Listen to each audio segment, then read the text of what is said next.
p.m, we've got the inside track on the day's top stories. There'll be sharp takes you won't get anywhere else. We will set the news agenda, not just follow it, and I want to bring you along for the ride. Whatever it is, we'll have our finger on the pulse. It's news, but it's this close to entertainment. Patrick Christys tonight, 9 till 11 p.m, only on GB News, the People's Channel, Britain's news channel. Good afternoon, Britain. Good afternoon, Britain. Join us, Tom and Emily, To find out what's happening in the heart of Westminster. and why it matters to you. Weekdays from midday, we bring you the most compelling stories from across the United Kingdom. And from your doorstep to our inbox, That's right, we want to hear from you, GB News. Britain's news channel. GB News, unlike other broadcasters, isn't obsessed with the London-Westminster bubble. We think there's a nation beyond the M25, and that's why we talk about the issues that matter across the land. Join me on State of the Nation, 8 to 9 o'clock, Monday to Thursday, on GB News. Daisy's listening, and you should too. I'm Andrew Doyle. Join me at 7 o'clock every Sunday night for Free Speech Nation, the show where I tackle the week's biggest stories in politics and current affairs with the help of my two comedian panellists and a variety of special guests. Free Speech Nation, Sunday nights from 7 on GB News, the People's Channel, Britain's news channel. Tired of the usual focus-tested, pre-prepared Westminster runaround? Well, so am I. So you want higher taxes? Is your department to blame for this? Are you rethinking this policy? Every Sunday at 9:30, I'll be sitting down with those in power to get the truth about the issues affecting you. Let's be honest, we've known about the cost pressures of this project for years, not months. That's the Camilla Tominey Show, a politics show with personality. On GB News, the People's Channel, Britain's news channel.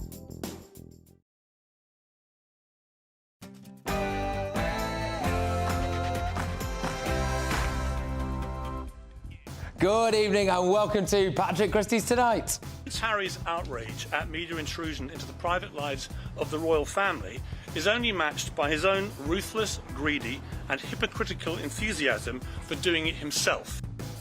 Well, Prince Harry won in court today, but does it excuse the disgraceful way he's trashed our royal family? He might have won today, but I think he's lost everything else. Police thwart a massive terror attack across Europe. Has a Trojan horse of radical Islam been allowed to enter Britain? And are our politicians to blame? In other news, this guy sparked outrage.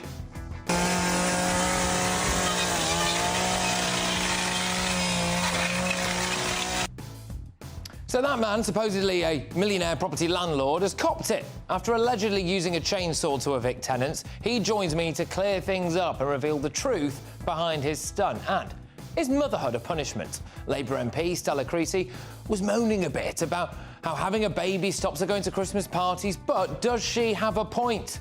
On my panel tonight, I have got the dream team of esteemed broadcaster Emma Wolfe, the iconic John Sargent and the ever-outspoken Tonya Buxton. This is Patrick Christys Tonight. Let's do this.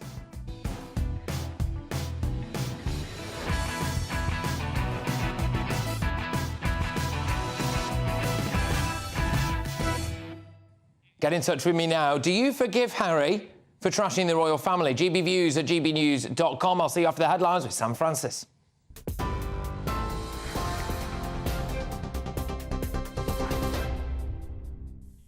Patrick, thank you. Good evening. I'm Sam Francis in the GB newsroom. The headlines at 9. Prince Harry is calling for a fresh police investigation and a parliamentary inquiry into phone hacking. That's after his successful battle with Mirror Group newspapers. The Duke of Sussex was awarded more than £140,000 in damages after the High Court ruled that editors and executives knew about extensive phone hacking between 2006 and 2011. The judge also said journalists were involved in the phone hacking at the time Piers Morgan worked for the Daily Mirror. But the former editor claims he never hacked a phone or told anyone else to hack a phone. As for him saying this is a good day for truth, the Duke has been repeatedly exposed in recent years as someone who wouldn't know the truth if it slapped him around his California tanned face. He demands accountability for the press, but refuses to accept any for himself for smearing the royal family, his own family, as a bunch of callous racists without producing a shred of proof to support those disgraceful claims. Well, elsewhere, 3 Israeli hostages have been killed after troops misidentified them as a threat and opened fire during their offensive in Gaza. In a statement, the Israeli military said it had deep remorse for the tragic event and says the incident is under investigation. Meanwhile, Israel says it will allow up to 200 trucks of aid per day into Gaza through Kerem Shalom crossing, and a move that's been praised by the Foreign Secretary David Cameron. Here in the UK, 1 million homes could face significant council tax rises as more local authorities face serious gaps in their funding. Bradford, Cheshire and Middlesbrough Council have all announced they're at risk of effective bankruptcy. It comes as a group of 6 Labour mayors called for more emergency funding. They say the government's plan to give them £64 billion next year won't cover rising costs or demand. But Rishi Sunak says he's put record funding into local areas like Middlesbrough over the past year.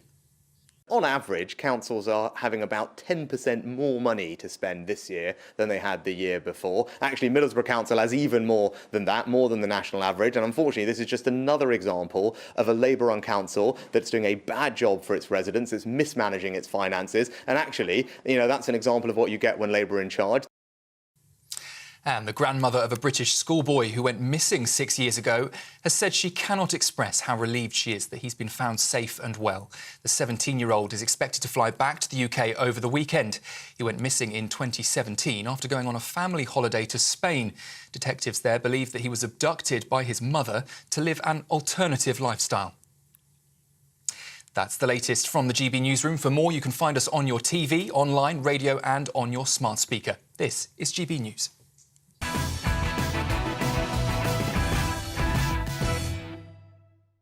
Loads coming your way about those Prince Harry developments. Get in touch on that early doors. I'll go to those in a debate which we've got very, very shortly. gbviews@gbnews.com. But I wanted to start with this. A Trojan horse of Islamist terrorism has been allowed to enter Europe. Our political leaders rolled the red carpet out and opened the gates, promising us that our lives would be the richer for it. Well, yesterday it emerged that 7 people, including 4 suspected Hamas members, were arrested across Denmark, Germany and the Netherlands on suspicion of planning attacks on Jewish institutions in Europe. 4 men are suspected of being tasked with finding a previously set-up underground Hamas weapons cache, and police claim to have found cool packs containing ammonium nitrate gel, which can be used to make explosives. In France, teachers went on strike due to threats from Muslim parents because they reportedly weren't happy with their kids seeing a Renaissance painting that contained nudity. And yesterday, a 12-year-old in France again was arrested on suspicion of attempted murder after allegedly trying to kill a teacher with a kitchen knife. That child reportedly comes from a Mongolian family that moved to France in 2012. Now, the exact motive of that attack isn't clear yet, but it comes after a radicalised Islamist stabbed his former teacher, Dominique Bernard, to death in the northern town of Arras. A French court last week convicted 6 teenagers for their role in the 2020 killing and beheading of teacher Samuel Paty outside a secondary school near Paris. Well, today in Britain, it's emerged that our terror threat is being closely monitored by MI5 and security services. They have not raised it to its highest level yet. The Metropolitan Police is investigating after 2 menorahs were attacked in London. More anti-Semitic behaviour on the streets there. But when I talk about rolling out the red carpet and letting the enemy in, we just have to look at what happened with a chap called Mohammed Qassem Sawala. He headed up the Hamas terror group's West Bank operation, and it turned out that we gave him a council house in Barnet, which is the UK's highest Jewish population, back in 2003. He then used the right to buy scheme to purchase their home for £320,700 in June 2021. Barnet Council reportedly granted the couple a £112,000 discount on its market value. Look, the problem is bad enough without importing it, isn't it, really? Again today, a Muslim convert, Edward Little, has been jailed for at least 16 years. Now, he intended to kill a Christian preacher with a gun. I want to thank our security and intelligence services and those right across Europe for keeping us as safe as they do under incredibly difficult circumstances. Those brave men and women get politicians out of trouble so many times. The fact is, if you ask me, our political class at home and around the EU unfurled a welcome mat to a lot of radical jihadis. People who care about their country and who care about keeping their children safe are often demonised. But people who subscribe to a violent, misogynist, anti-LGBT, medieval, pseudo-religious death cult of an ideology, they're often welcomed in. And now we are reaping what our politicians have sown. If only somebody could have seen this coming, eh? Oh, wait, I think we all did, didn't we? Let's get the thoughts of my panel on this now. Author and columnist and presenter Tonya Buxton. We've got former BBC chief political correspondent John Sargent and author and journalist Emma Wolfe as well. Look, Tonya, I'll start with you on this. Do you think that we have allowed a Trojan horse into Europe? Yes. We absolutely have, and we saw it coming. I mean, the problem is that you cannot accept into a country people with ideologies that are so alien to yours and without any kind of demands that they accept the type of living that we do in this country. So in this country, women are equal to men. You're happy to be gay. We don't demonise any of these people. I mean, things that are written in the Quran, which people are taking as word, are, women have half the brain of a man, and they kill gay people in Islamic countries. So if under a radical interpretation of it, a radical there isn't an Islamic country where gay people can be free. And so my point is their ideologies are completely alien from ours. If they're going to come into this country, then they should swear some allegiance to our flag or the ideologies that we have, and it's so alien. And I've had many, many terrible experiences myself, and as have my daughters. There was a situation a few years ago where my daughter left college and she was walking past a mosque that's in North Finchley, and she, at about 12 o'clock in the afternoon, where they were just coming out after prayer, and she was verbally abused. So she came home, she was very, very upset. I went to the police, and do you know what the police said? Tell her not to walk that way on a Friday afternoon. Yeah, it's not good enough, is it? Look, John, I could see you, taking notes there. Was I a bit too harsh there? Do you think I a bit too extreme? No, I think the point is, if you bring all these together and you say there's this case, there's this case, and that case, you think, my God, we must stop this. What should we do? Well, the answer, of course, is not to then take these cases over a wide area of Europe, millions and millions of people, but to consider what the general reaction should be. Now, the idea that, I know what we should do, let's torture them. Let's beat them up, shall we, if we see them, and they're Islamist terrorists, potentially. Let's demonise them. You're saying don't demonise, but you are demonising them. You're saying there are these various groups, and it's a Trojan horse, and we must stop this. Well, what is this? Well, there are millions of people living here peacefully. There are millions of people across Europe living peacefully. We've got to consider what should the public reaction be, not what you feel when you come across these incidents. We all feel annoyed. We all feel you should go to prison for a long time. We shouldn't tolerate that. Of course, that's easy. That's the easy bit. But in terms of the general what should we do, we must make sure that we are understanding, we're tolerant. Obviously. We make sure... No. But you have to couple all these things together. You can't just say, oh, well, let's have one of these things, or I know what we do. Should we be intolerant, and should we be, I know what, let's be sort of violently anti-immigrant. That'll be a good idea. But that's obviously not what I'm saying, is it? I mean, I'm literally responding to the police right across Europe unearthing what was essentially, quite literally, a Trojan horse plot. I mean, a buried weapons You're saying the red carpet's been rolled out for these people. I would argue that it has. I would argue that it... Well, I have argued that it has. I think it's been far too easy for them to get in. Look, Emma, I'll come to you. What do you make of all of this? Well, I find myself in the opposition of feeling that you're being a little bit extreme for once, Patrick, and actually agreeing with John Sargent, which is probably a first. No, look, I mean...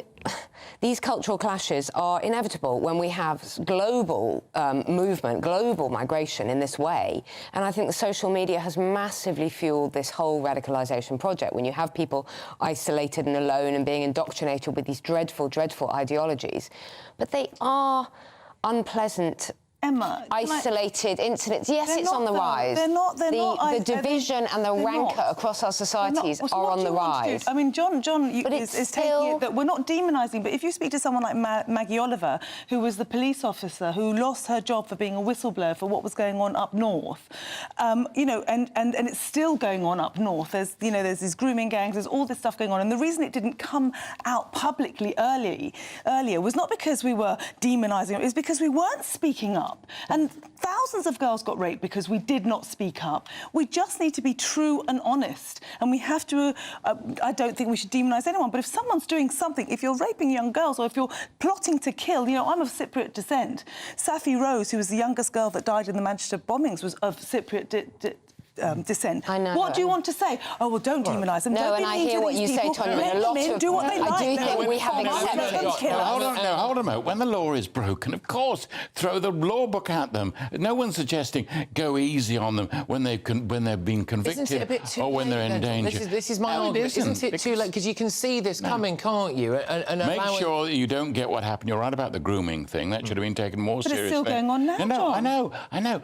But the point about this is, don't give up or say, oh, because these things have happened, we can't do anything about it. Make sure the police are supported. Make sure the ethnic minority leaders are supported, who are calling for calm. Make sure you do all these various things. But I don't think there's one simple solution. But Tonya makes a good point apropos of the grooming gangs. I think we need to be braver and less terrified of saying... We're being called racist. This is a cultural thing that is going on here. I mean, when I look at the case of that guy who was, a Hamas living in Barnet leader, and we give him a council house. And give him $100,000 off his house, for goodness sake. We gave him a council house. That's not rolling the red carpet out, John. I don't know. No, why was he given citizenship? He was granted British citizenship in this country. Consider the case in detail. What was the case that he put forward to the local authority? Was he on a list? I don't know. No, he had But the clear idea links. that we rolled out red carpet... But let me just explain, because I know this case. He had clear links with Hamas. Even after he arrived in the country around in the 2010s, he was still going back. He had a meeting with a high-level Putin guy as a Hamas. He was still acting. It's not as though he came to this country and left it all behind him. Yeah. And we did allow him. And we got the hope. Well, I think it was a massive failure. He should not be in this massive country. failure of Home Office intelligence. So what should we do? Should we Give him a shoot him? Should we passport. torture him? John, I don't know why you're taking it so should we take far. him to a ferry port now? Should we take him back to folks and say, go off now? Yes, deport him. All right, how are you going to Deport do that, though? You have to have a case. You've got to make sure you've broken the law, you're charged, and then you're expelled. Where to? Well, Hamas is a proscribed organisation. I know. All right. There's your case. All right. So you then put them in prison, but don't think I don't want to pay for them to be in our prisons. No, but don't think there are no laws. There are no systems. We have no systems at all. We just simply these things happen, and then we shout at them and scream at them. No, you carry through the procedure. Are our politicians, and I think as well, really, when I say our politicians, I'm referring, of course, to the EU as well, because we were in that until relatively recently. The policies that they've had when it comes to mass immigration, low-level checks on identities and backgrounds, and the ability for free movement and things like that, and some of the ideologies they've put there about how we need to be so tolerant and all of this. Do you think that is or has endangered the public?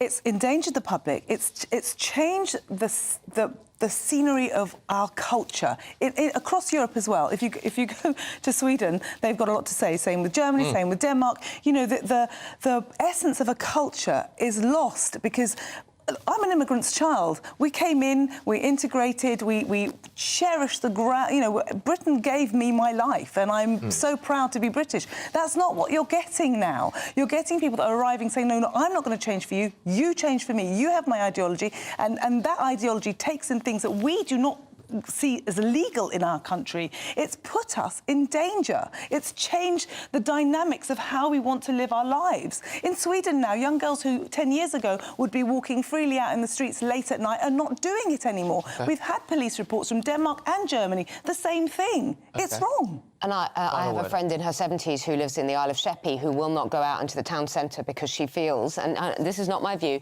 she feels overwhelmed by the immigrants. She feels not safe, and old people like her do not go into the town centre. Is that fair? But it is an important distinction. It is a very important distinction as well to make, which is certainly in the context that I'm talking about it now of a terror threat, right? And there are differences, massive differences between just your ordinary immigrant population, absolutely, and whether or not we have allowed a cartel within that are radical extremists and are a threat to wander in, which is kind of the point that we're getting at. We're off to a lively start, so thank you very much. a cracking range of views there. Right, still to come, though. Should Tony Blair lose his knighthood? We're going to have that on there. But also, Femme Fatales, Emma Wolf and Tonya Buxton, they're back at it because they're going to lock horns over this controversial comment made by Labour MP Stella Creasy, describing motherhood as a penalty. But next...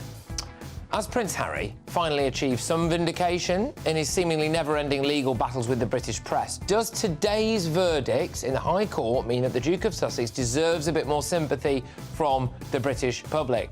Legendary expert, royal expert Charlie Ray, and football agent and phone hacking victim as well, Sky Andrew, they're going to battle it out in a head-to-head. For you, though, for you, can Harry ever be forgiven for the way that he's gone after the royal family? I'll see you in a tick.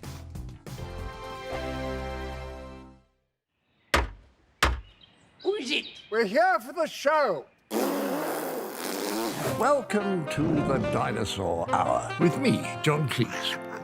I was married to a therapist. And you survived? I thought we were getting Hugh Laurie. Second best.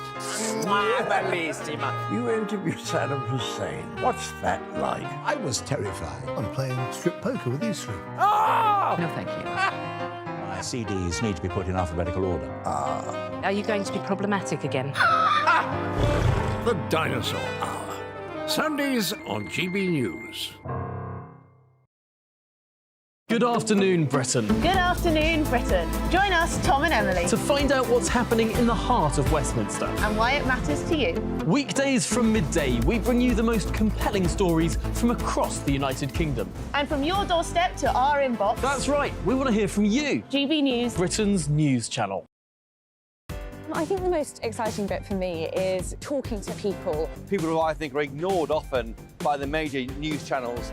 We're going to give news they want to hear. There's a voice there that needs to be heard. I think there's a chance here for a diversity of opinion to be expressed, which you don't find elsewhere. It's really exciting. We don't hold back. We're free to say how decisions that are taken here affect us all around the country.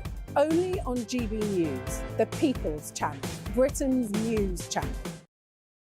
I'm Michelle Dewberry, and I'm not here to tell you what to think. I'd much rather hear what you have to say. So, send in your opinions to gbviews@gbnews.com. Keep them clean, and you never know, I might read them out. With my panel here on Jubes & Co, we debate, we get stuck into the issues of the day on a show where all views are welcome, especially yours. GB News, the People's Channel, Britain's news channel. In the GB Newsroom, we bring you the news as it happens. With our team of dedicated journalists across the UK, we're ready to give you accurate reporting every day. When the news breaks, we'll be there with bulletins on GB News, the People's Channel, Britain's news channel. Your weekend starts here with Friday Night Live with me, Mark Dolan, 8 till 9 on GB News. Big stories, big guests and big laughs as we get you ready for a cracking weekend. That's Friday Night Live with Mark Dolan. Fridays 8 till 9 on GB News. Bring your own drinks. The admission's free.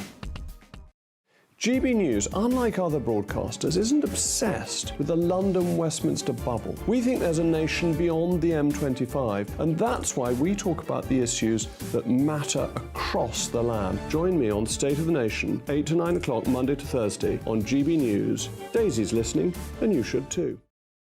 Tired of the usual focus-tested, pre-prepared Westminster runaround? Well, so am I. So you want higher taxes? Is your department to blame for this? Are you rethinking this policy? Every Sunday at 9:30, I'll be sitting down with those in power to get the truth about the issues affecting you. Let's be honest, we've known about the cost pressures of this project for years, not months. That's the Camilla Tominey Show, a politics show with personality. On GB News, the People's Channel, Britain's news channel.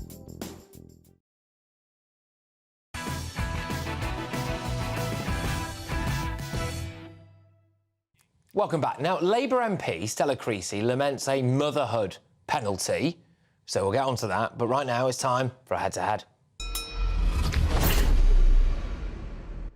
So, Prince Harry has finally had a decent day, hasn't he? His relentless legal warfare with the British press this time went in his favour. So, Mirror Group newspapers has been ordered to fork out around 140 grand in damages to the Duke after a High Court judge ruled that 15 out of 33 articles being investigated were found to contain information obtained through phone hacking or other unlawful means. Mr Justice Fancourt ruled that there can be no doubt that many senior figures at the Mirror, including former editor Piers Morgan, knew what was going on. Now, Mr Morgan emerged today, didn't he, to vehemently deny the allegations. He took the opportunity as well to respond. with some very choice words about Harry. Harry's outrage at media intrusion into the private lives of the royal family is only matched by his own ruthless, greedy and hypocritical enthusiasm for doing it himself. This is a guy who's repeatedly trashed his family in public for hundreds of millions of dollars, even as two of its most senior and respected members were dying, his grandparents. The Duke has been repeatedly exposed in recent years as someone who wouldn't know the truth if it slapped him around his California tanned face. His real mission, along with his wife, is to destroy the British monarchy. Right, well, whatever your view of them, Harry and Meghan have taken a lot of stick over the last few years. Quite a lot of it from me, to be fair, but Harry has trashed the royal family. He's let the Queen down, hasn't he, in her final moments, disrespected his father on his coronation day. Can he be forgiven for all of that, based on what we've found out today? Well, with me now is a legendary royal expert and former royal correspondent at The Sun. It's Charlie Ray. Charlie, thank you very much. Does today's ruling in any way excuse Harry's behaviour in recent years, do you think? In my view, no. This is two separate issues. We have the court case in which he has clearly been wronged by the Mirror Group in this case, and we have Harry and his continual moaning about the royal family, the accusations of racists in the royal family, and the various accusations that we've seen in the Netflix programmes and in his book, and there'll be more to come. Yeah, all right. I mean, obviously, the idea that having your phone hacked and feeling that can make you feel paranoid, self-conscious. I suppose it can damage relationships, etc. Do you think that's in any way contributed to his behaviour recently? Can't hear you.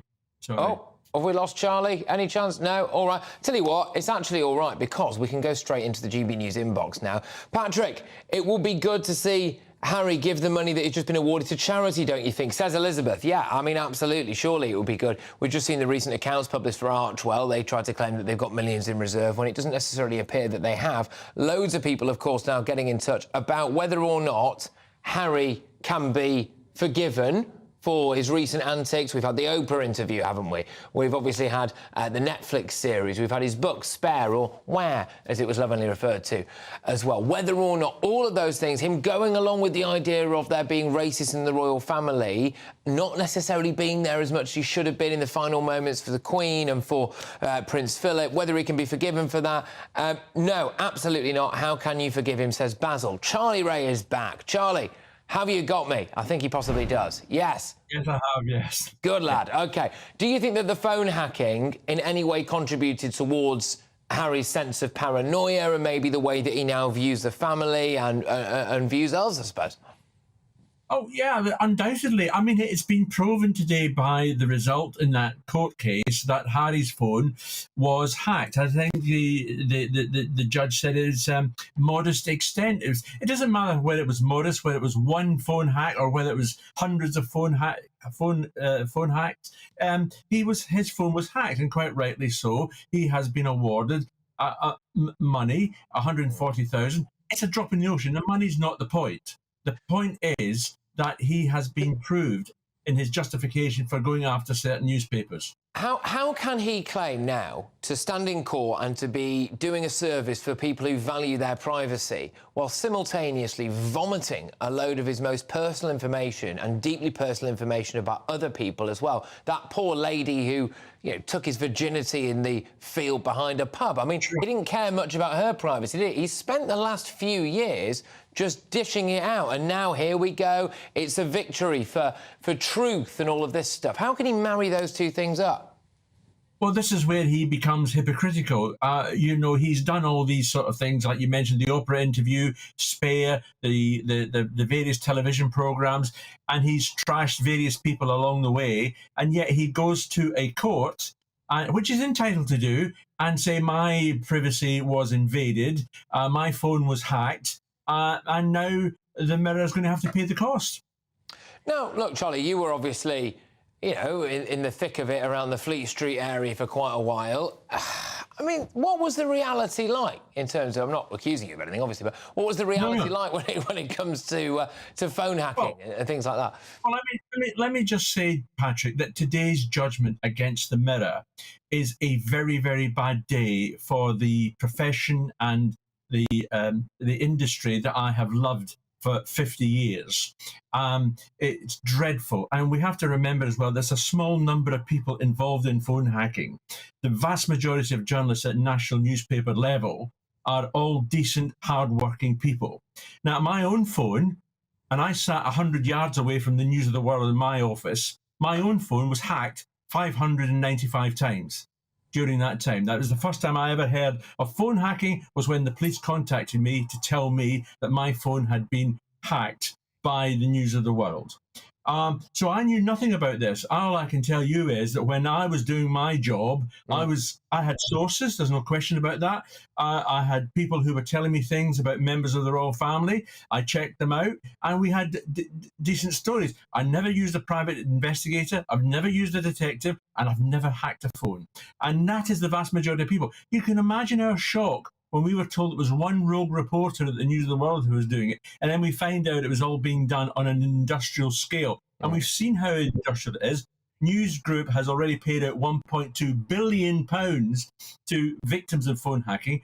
The Mirror Group is going to find out, how costly this is going to be to them.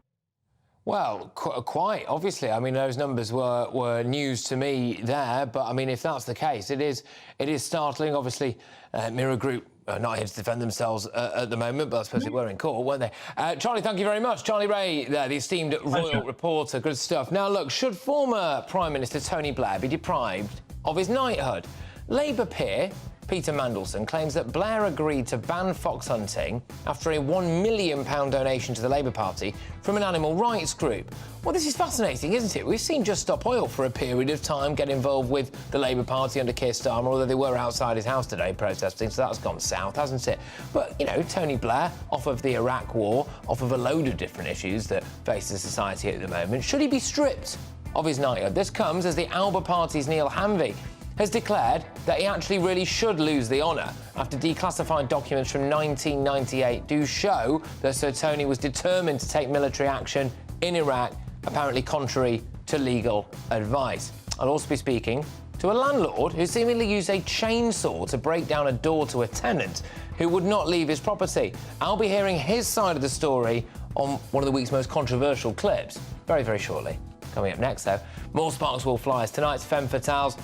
Emma Wolfe and Tonya Buxton, they lock horns over these controversial comments made by Labour MP Stella Creasy describing motherhood as a penalty.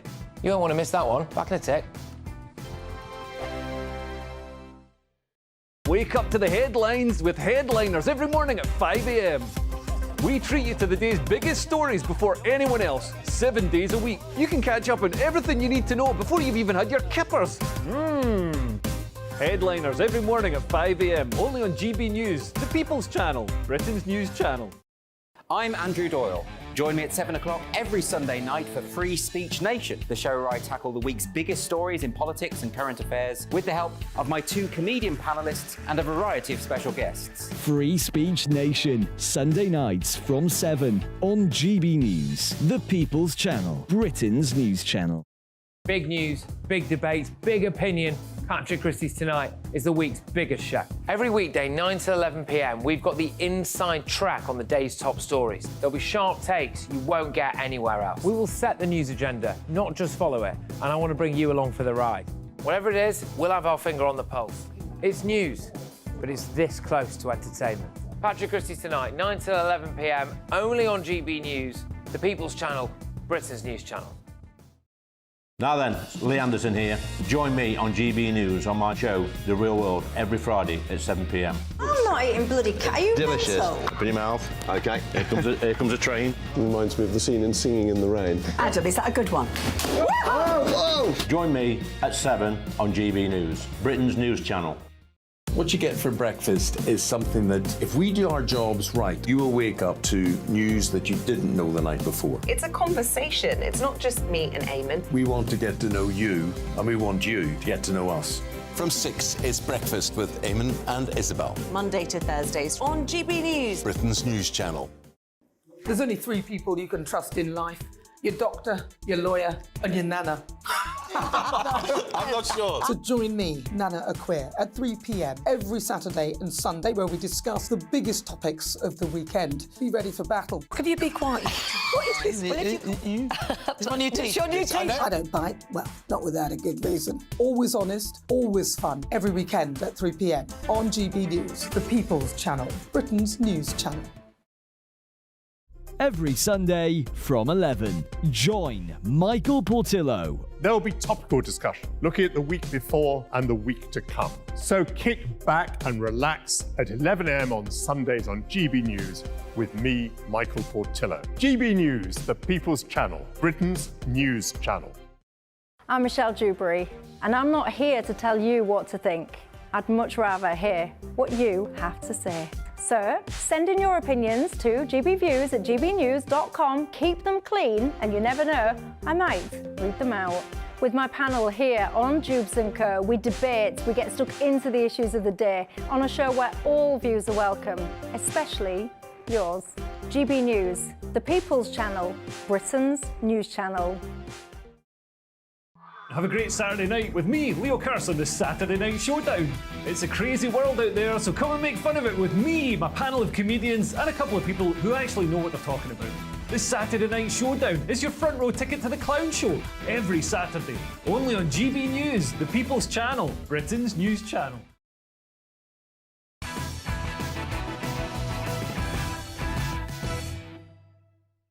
Very shortly, we've got the man who's gone viral chainsawing through a tenant's door. But in just a moment, that will be coming your way. First, though, it's time for another round of the old head-to-head. Getting our money's worth out of that sting tonight, aren't we? Labour MP Stella Creasy took to Twitter to lament missing Christmas parties because she has to pick her kids up from school or nursery. She said it was the motherhood penalty. So here's what she said. She said, as I walk past everyone going to Christmas parties and drinks on my way to get the kids from nursery, yet again acutely aware that the motherhood penalty is just a gift that keeps giving, not just flexible working we need by flexible working too, all right? Now, motherhood penalty refers to the price that mothers pay for having children whilst working, I suppose, such as missing out on promotions or earning a lower salary than their counterparts, missing out on social things like that. But some have branded Stella's comments insensitive, considering the MP's £81,000 a year salary. Many have hit back at Miss Creasy for being insulting to mothers, but also people who really wish they were mothers as well. So is she right? Or is she bang out of order on this one? Joining us to discuss now, you might have seen these two before, author and journalist Emma Wolfe and columnist and presenter Tonya Buxton. Tonya, I'll start with you. Do you have any truck for this idea that there's a motherhood penalty? No. Right. And honestly, Stella annoys me so much, I want to strangle her. Because on top of everything else, she is also what we would call a talent, so she can get to take her kid to work. You know, she's not even talking about a lot of women that aren't able to take their children to work. She's had every privilege a mother could bring. She's got a child and she gets to do what she likes with them. And she never stops moaning about that poor child. So I find her wrong in every single way. And no, it's an honour to be a mother. You're lucky to be a mother. I know lots of women that haven't had children, and it's a deep regret of theirs. And so just stop whining. Stop whining. I mean, Stella Creasy brought the baby into the House of Commons. I think there's a clip of that. We'll get to that in a second. She brought it into the... Oh, there we go. In fact, we got to it literally straight away. Fantastic. She moaned about that as well. She was moaning a bit about that, yes. Emma, what do you think? I mean, there is presumably some truth to the idea that once you have a baby, especially a newborn baby, I mean, it impacts your life, doesn't it? Yeah, look, motherhood, there are things you're not going to be able to do. You're not going to be able to go to the Christmas parties for a couple of years. You are going to have your hands full. I do think she has a point that our society isn't designed around motherhood. If you think about the fact that we're actually, like, bringing up the next generation, and I'm not asking for, you know, sort of congratulations from anyone. What women are doing when they have kids is actually, like, carrying on the population. You know, we are bringing up the next generation. Society makes motherhood really, really hard. Like, even just you'll never have done this yet, but pushing a bloody pram around the streets, but it makes you think about people in wheelchairs. It's very hard. When you've done a day struggling on and off buses and up and down stairs and all of that, for all the people that can be helpful, it's a grind. It is a grind, especially in the early years. It just never occurred to me to think about it as a grind. I mean, it's the honour of being a mother. Yeah, and it is an honour. It's an absolutely beautiful experience. It's a privilege. Almost every woman I know thinks her children are the most wonderful reward ever. It's never something that I would say, God, it's hard. But I'm a single mother, and this whole thing about, oh, she can't go to the Christmas party. Do you know what? I haven't been out for a coffee with a friend for 3.5 years. I haven't gone out for a drink or a date or whatever. And I don't want, well done you. It's not the pity card. But she's all right. She's got a partner. She's got someone helping her with that. She's got childcare. She's got a workplace where she can take her children, as we saw there. Exactly that. And she's got plenty of money. She really needs to. It didn't occur to me to want. I mean, I can't imagine wanting to go. And the first time round, I was a really young mother. I was the only one of my friends who'd had a child. So I literally was missing out on all the parties and missed out on anything. It didn't even cross my mind. It just didn't cross my mind, because this is what I'm doing now. And I just think that if you decide to be a mother, it is the most important job of the world. It's all consuming, but you must all embrace it, not be sitting there going, oh, poor me, I can't get to go to the party. I just have no time or tolerance for that. OK, I'm just going to stick with Tony for a second, just because I think we just need to sort out something on your microphone very, very quickly. That's all right. Do you think, though, that, maybe society as a whole should be more grateful towards mothers, or is this part of a victim culture, do you think, that we're seeing at the moment? I mean, Stella Cree's on about 80-odd grand a year. She has got a partner, as far as we're aware. She has got, services available to her. The women I feel sorry for, Patrick, are the women that, would rather not be working. Stella is a career woman, OK? So she's an MP, that's a career woman. So, it's very different to the woman that has to go to the supermarket or go to the retailer and kind of work that's not career-oriented, but because they absolutely needs a second wage in that family. There's a big difference between these two types of women, and that has to be noted. Yeah. Emma, do you think that potentially it was slightly offensive to women who really want to have children, and for whatever reason it hasn't happened yet? I wondered if that was my immediate thought. I almost, nearly didn't have children. We agree with that, don't we? Yeah, very absolutely. Much so. I do think she needs to be aware that it is such a privilege, and that she is in a really, really privileged position. She really is. But I also think it's worth reflecting on how hard we make motherhood. Nothing is designed to help women, I have to say, in terms of it is all-consuming, and it is something that none of us would ever regret. No. Although I know some women that sort of talk about regretting it. But no, I'm just so mindful of. I know women who can't conceive and can't have babies, and it's. But you have to acknowledge that there is a big difference between women like us, to a certain extent, who are career mothers, to women who are fundamentally and absolutely don't even want to work but have to work because they need that second wage. There's a big difference between these two. And so that's what's really got to be taken into account. And she's the other one. She is the career woman. She's chosen to have a career whilst having children. And it's not purely on the financial, that she literally needs that second wage to contribute to the family. Yeah, I mean, I'm bringing up a family, so I don't have a first or a second wage. It's my wage. It's your wage. Child, I know, but do you understand what I'm saying? When I was filming my TV show, I was going around the Greek islands, and I took my number 3 with me. I took my son with me everywhere because I was the talent, and I was allowed to. Let me tell you, the sound guy or the camera guy, they were not allowed to bring their children along. So my point with Stella is that she is allowed to do a lot with her child, and she's still moaning about that. You can't see the check out. My final point is actually that when I pass these Christmas parties, I feel a huge sense of relief that I have a brilliant excuse not to bloody go to them. I agree. I tell you what, it's one of the things. I don't want it, and I feel so glad that tomorrow morning I'm not going to feel the way these people do. Yeah, you know what? I have it every night now when I finish at 11 o'clock. Yeah, and you walk back. And I walk back. Falling out of pubs. It's like walking through the Somme. Yeah, it really is. Mounds of sick everywhere. People and you just feel so good. There was a guy, I saw him the other night on a bench just near the station round the corner here, completely conco, completely out, and it was cold. And I said to him, I was like, are you all right? And I got a grunt out of him, and I thought, Look, with respect, I could lose 2 hours of my life here with this guy, or I could let him, you know, hopefully make Has his it mistake. got worse? Because I feel like the Christmas parties have got wilder and drunker. I tell you what, though, I do, you know, I used to get bang involved, but not these days. Anyway, thank you very much. Good stuff, that. Coming up, as Prince Harry finally achieves some vindication, his seemingly never-ending battles with the British press. Do we have more sympathy from the public? In just a moment, though, we've got the man who's gone viral, chainsawing through a tenant's door. Let's have a look and a listen.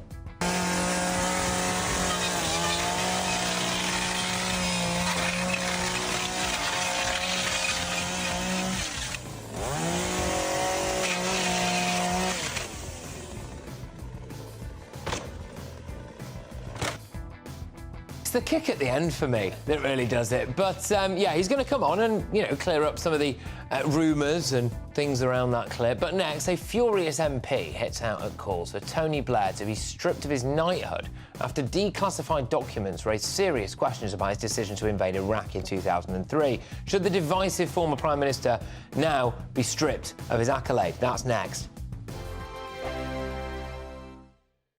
Your weekend starts here with Friday Night Live with me, Mark Dolan, 8 till 9 on GB News. Big stories, big guests and big laughs as we get you ready for a cracking weekend. That's Friday Night Live with Mark Dolan, Fridays 8 till 9 on GB News. Bring your own drinks, the admission's free. Wake up to the headlines with headliners every morning at 5 a.m. We treat you to the day's biggest stories before anyone else, 7 days a week. You can catch up on everything you need to know before you've even had your kippers. Headliners every morning at 5 a.m, only on GB News, the People's Channel, Britain's news channel. In the GB Newsroom, we bring you the news as it happens. With our team of dedicated journalists across the UK, we're ready to give you accurate reporting every day. When the news breaks, we'll be there with bulletins on GB News, the People's Channel, Britain's news channel. Big news, big debates, big opinion. Patrick Christys Tonight is the week's biggest show. Every weekday, 9 to 11 p.m, we've got the inside track on the day's top stories. There'll be sharp takes you won't get anywhere else. We will set the news agenda, not just follow it, and I want to bring you along for the ride. Whatever it is, we'll have our finger on the pulse. It's news, but it's this close to entertainment. Patrick Christys Tonight, 9 to 11 p.m, only on GB News, the People's Channel, Britain's news channel. Good afternoon, Britain. Good afternoon, Britain. Join us, Tom and Emily, To find out what's happening in the heart of Westminster. and why it matters to you. Weekdays from midday, we bring you the most compelling stories from across the United Kingdom. And from your doorstep to our inbox, That's right, we want to hear from you, GB News. Britain's news channel. GB News, unlike other broadcasters, isn't obsessed with the London-Westminster bubble. We think there's a nation beyond the M25, and that's why we talk about the issues that matter across the land. Join me on State of the Nation, 8 to 9 o'clock, Monday to Thursday, on GB News. Daisy's listening, and you should too. I'm Andrew Doyle. Join me at 7 o'clock every Sunday night for Free Speech Nation, the show where I tackle the week's biggest stories in politics and current affairs with the help of my 2 comedian panellists and a variety of special guests. Free Speech Nation, Sunday nights from 7 on GB News, the People's Channel, Britain's news channel. Tired of the usual focus-tested, pre-prepared Westminster runaround? Well, so am I. So you want higher taxes? Is your department to blame for this? Are you rethinking this policy? Every Sunday at 9:30, I'll be sitting down with those in power to get the truth about the issues affecting you. Let's be honest, we've known about the cost pressures of this project for years, not months. That's the Camilla Tominey Show, a politics show with personality. On GB News, the People's Channel, Britain's news channel.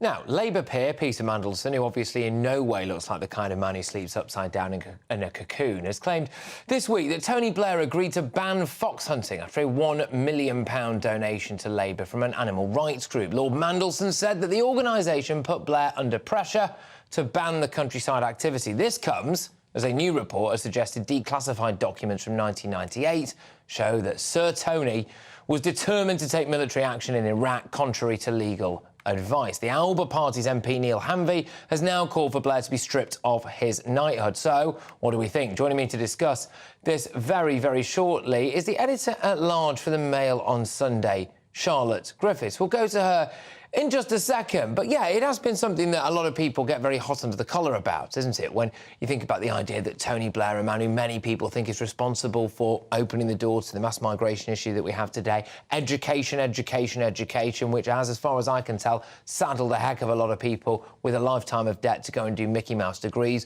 We did have the Iraq war, didn't we, which cannot be glossed over. Where were those weapons of mass destruction? What was going on there, Tony? What did you really know about how likely it was we would find those weapons of mass destruction? And now, to a much lesser extent, an alleged £1 million donation to the Labour Party to help ban fox hunting. Charlotte Griffiths joins me now, the editor-at-large for the Mail on Sunday. Charlotte, should we strip Tony of his knighthood? I think we probably should, shouldn't we? I mean, it's a bit of a mystery why he got one in the first place, because, well, the Queen gave it to him, and by all accounts, the Queen didn't even like him very much. And now we find out from his own spin doctor that he took £1 million to ban fox hunting, which was a debate that has caused huge controversy for years and years and years. And then, of course, there's the much more controversial thing with Iraq. So, you know, why is he being knighted when he cannot tell the truth? And his own spin doctors reveal he can't tell the truth. Yeah, I mean, obviously, a lot of people think that Tony Blair did a huge amount of good for this country. Some other people think the exact opposite, don't they? And there is also the deal that was done with the IRA. I mean, you can really rattle off a heck of a lot of stuff here about Tony, can't you? I mean, realistically, though, what are the chances of this guy being stripped of a knighthood? I mean, it only happens to, like, society's worst wrong'uns, doesn't it? I think the actual likelihood of it happening is pretty slim, but there are polls that say that only 14% of this country think he should have got one in the first place. He will have to, I mean, as more and more comes out about the Iraq war and more documents get declassified, I wonder whether there might be a moment where the whole nation sort of really does call for him to be stripped. But it's kind of relevant now because he's getting involved in Keir Starmer's campaign. So we need to, you know, he's starting to get involved again. So he's raising his head above the parapet and he might expect to get a bit of slack for that. No, indeed. I don't think there would be a huge amount of public backlash if Sir Tony was stripped of it personally. No, and you think that now potentially that he is re-entering the political foreground, that could be the moment to do it? I think so. I think, you know, he really is sort of meddling. It's what he loves to do best, Tony Blair, isn't it? He can't help but meddle in things.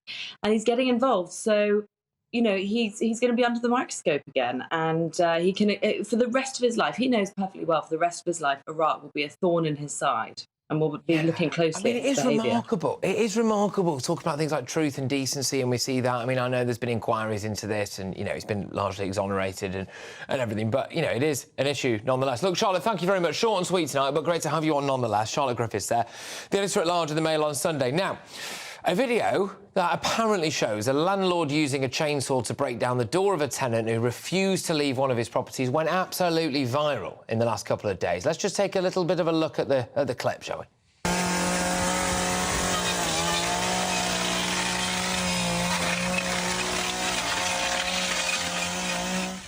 Well, join me now to talk me through why he did this and what was really going on. Was the very landlord featured in that video? It's Samuel Leeds. Samuel, thank you very, very much. Great to have you on the show. Right, so look, can you just clear things up? Because if you read all the articles online and all the comments on Twitter, it looks like you've kind of broken the law and that it's all been a bit of a nightmare, really. So what was going on there?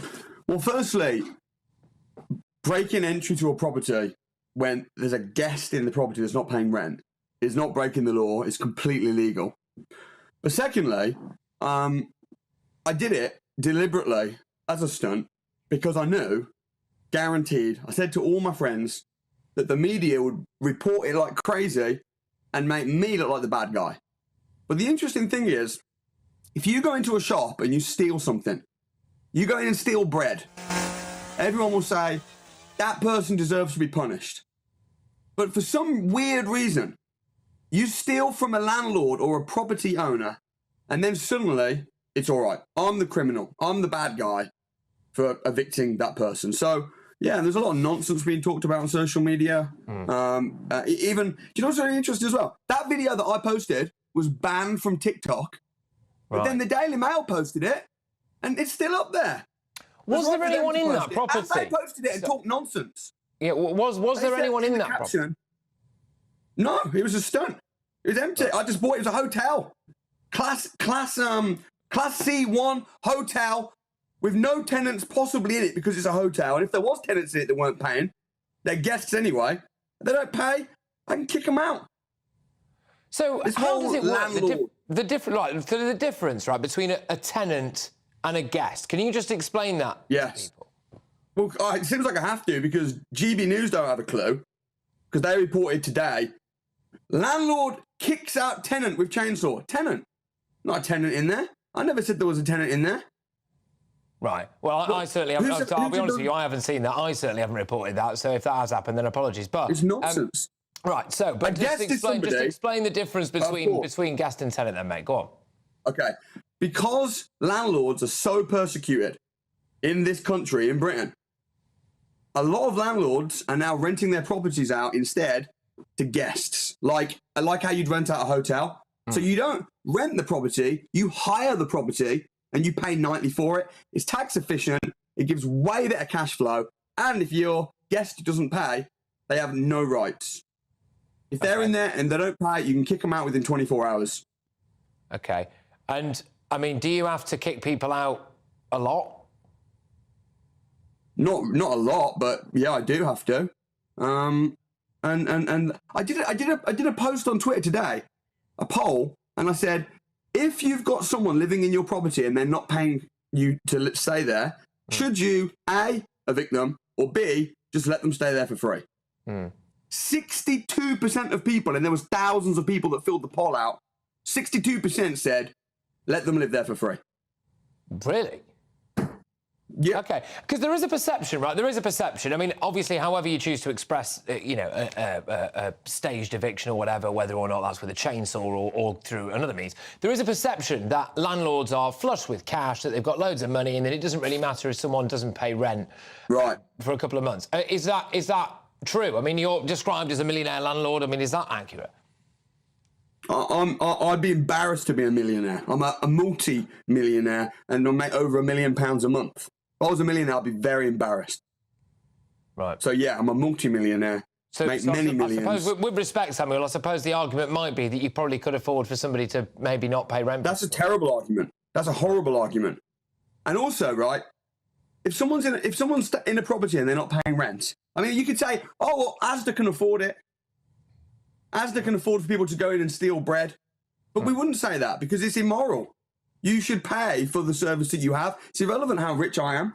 If someone's, and also, not only, I'm probably the most compassionate landlord in the UK, for the record. I don't go in and kick out tenants real fast. I'm a compassionate person. But if there's someone that's not paying and they don't have a right to stay, evicting them is not at all. And also, an interesting point is, the media that jumped on that story real fast, I knew they would. It was in the Mirror, the Daily Mail, GBNews. It was in all of them. It was the Sun, and all of them. Number one, talked nonsense by saying landlord kicks out tenant, and it was all making out it was illegal. It's not illegal. If a guest doesn't pay, you can get them out instantly. It's like the same as if you're at a hotel. But secondly, I was paid as the criminal for getting possession of my property back perfectly legally. It could have been that the person in there was a criminal, was running a brothel. No one thinks, oh, wow. You know, everyone just thinks, oh, the landlord's terrible. The whole society and the narrative on landlords is just screwed. And right now, landlords need support. OK. All right. Look, Samuel, thank you very much. I appreciate you coming on and putting that side across. I hope you feel heard. That is Samuel Leeds there, who's the co-owner of Property Tribes. Interesting stuff. Coming up, all of tomorrow's headlines tonight in my press pack. I'll give you a very first look at all of tomorrow's front pages. Plus, we'll be talking to a former detective constable of the Greater Manchester Police, all about one of the most mysterious missing person cases this... That warm feeling inside from Boxed Boilers, sponsors of weather on GB News. Hello, welcome to your latest GB News weather update from the Met Office. This weekend will be a cloudy and fairly mild one for many of us, and there will be a lot of dry weather around. However, there is an amber rain warning in force for parts of northwest Scotland through much of Saturday and Sunday. That's because we'll see this string of weather fronts bringing some quite relentless rain throughout the weekend. And we'll see some of that rain throughout Friday night. It'll generally be lighter than it is going to become over the weekend, but it'll still be fairly patchy and persistent. Further south, it should stay dry through much of the night. There could be some drizzle over the high ground in the west, and in the east we could see some clear spells developing, allowing for a slightly cooler start. But elsewhere, it's likely to be a very mild start to the weekend, particularly in northern areas of Scotland. However, here it will be quite a windy and wet day throughout Saturday. We'll see the rain really start to persist into the afternoon. Further south, still staying largely dry but cloudy, and I think it will be a windier day than today out there tomorrow. And temperatures again around 11 or 12 degrees, so on the milder side of things for this time of year. In the far north of Scotland through Sunday, the rain will continue. It turns particularly heavy from Saturday night and will persist all the way through Sunday into Monday as well. So there is an amber warning in force. We could see as much as 200 millimetres of rain, which does bring a risk of landslides. That rain will sink southwards through Monday, and that will allow some cooler air to arrive from the north. Looks like things are heating up. Boxed boilers, sponsors of weather on GB News.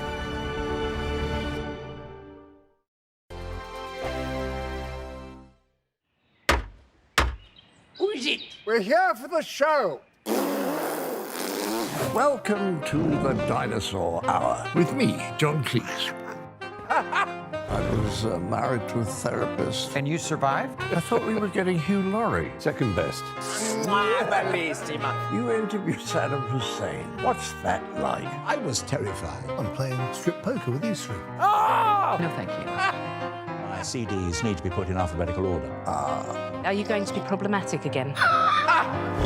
The Dinosaur Hour. Sundays on GB News. Tired of the usual focus-tested, pre-prepared Westminster runaround? Well, so am I. So you want higher taxes? Is your department to blame for this? Are you rethinking this policy? Every Sunday at 9:30, I'll be sitting down with those in power to get the truth about the issues affecting you. Let's be honest, we've known about the cost pressures of this project for years, not months. That's the Camilla Tominey Show, a politics show with personality. On GB News, the People's Channel, Britain's news channel.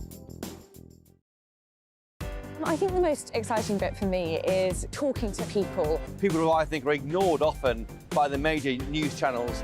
We're going to give news they want to hear. There's a voice there that needs to be heard. I think there's a chance here for a diversity of opinion to be expressed, which you don't find elsewhere. It's really exciting. We don't hold back. We're free to say how decisions that are taken here affect us all around the country. Only on GB News, the People's Channel, Britain's news channel.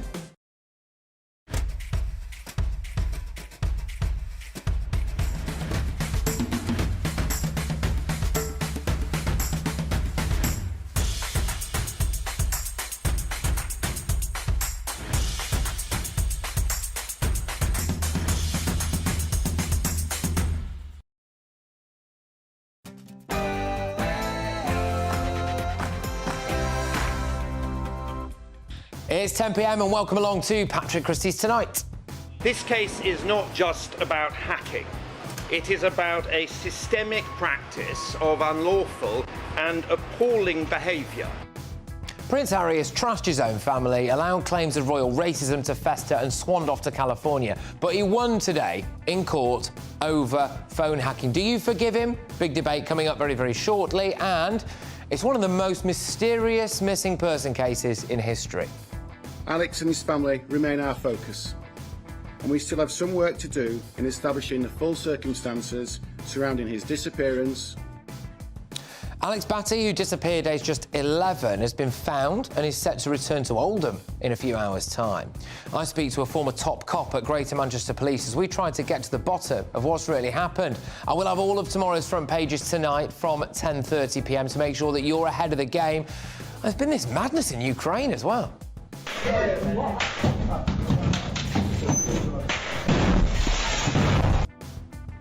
Yeah. On my sofa tonight is the top team of the electric Emma Wolfe, the Titanic legend that is John Sargent, and the amazing Tonya Buxton. This is Patrick Christys Tonight. It's all go.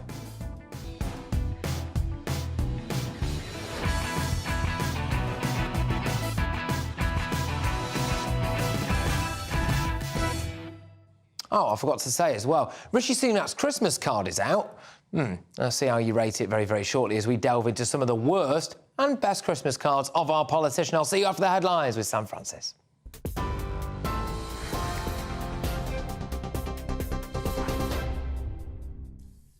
Patrick, thank you. Good evening. I'm Sam Francis in the GB newsroom. The headlines at 10. Prince Harry is calling for a fresh police investigation and a parliamentary inquiry into phone hacking. That's after his successful battle with the Mirror Group newspapers. The Duke of Sussex was awarded more than £140,000 in damages after the High Court ruled that editors and executives knew about extensive phone hacking between 2006 and 2011.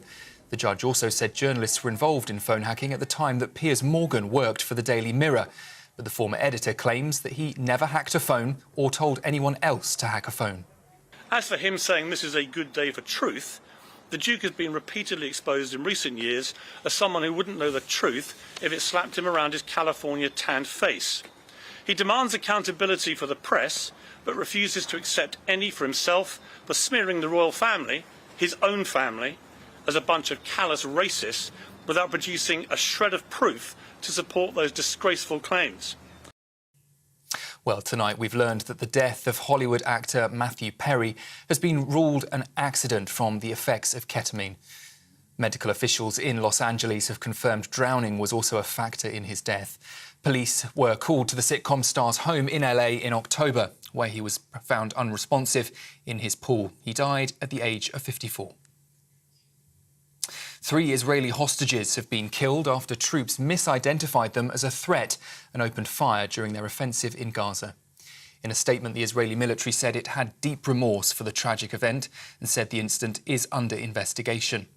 Meanwhile, Israel said it will allow up to 200 trucks of aid per day into Gaza through Kerem Shalom crossing, a move that's been praised by the Foreign Secretary David Cameron. Here in the UK, 1 million homes could face significant council tax rises as more local authorities face serious gaps in funding. Bradford, Cheshire and Middlesbrough councils have all announced they're at risk of effective bankruptcy. It comes as a group of 6 Labour mayors called for more emergency funding. They say the government's plans to give £64 billion to councils next year won't cover rising costs or demand.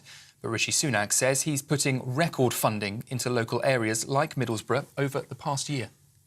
On average, councils are having about 10% more money to spend this year than they had the year before. Actually, Middlesbrough Council has even more than that, more than the national average. And unfortunately, this is just another example of a Labour-run council that's doing a bad job for its residents. It's mismanaging its finances. And actually, that's an example of what you get when Labour are in charge. That's the latest. For more, we're on your TV, in your car, on digital radio and on your smart speaker. This is GB News.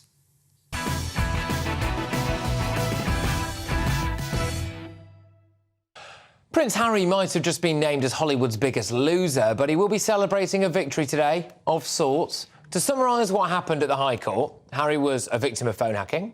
He's owed about 140,000 quid in compensation. Piers Morgan knew about phone hacking. Piers denies this, of course. This case is not just about hacking.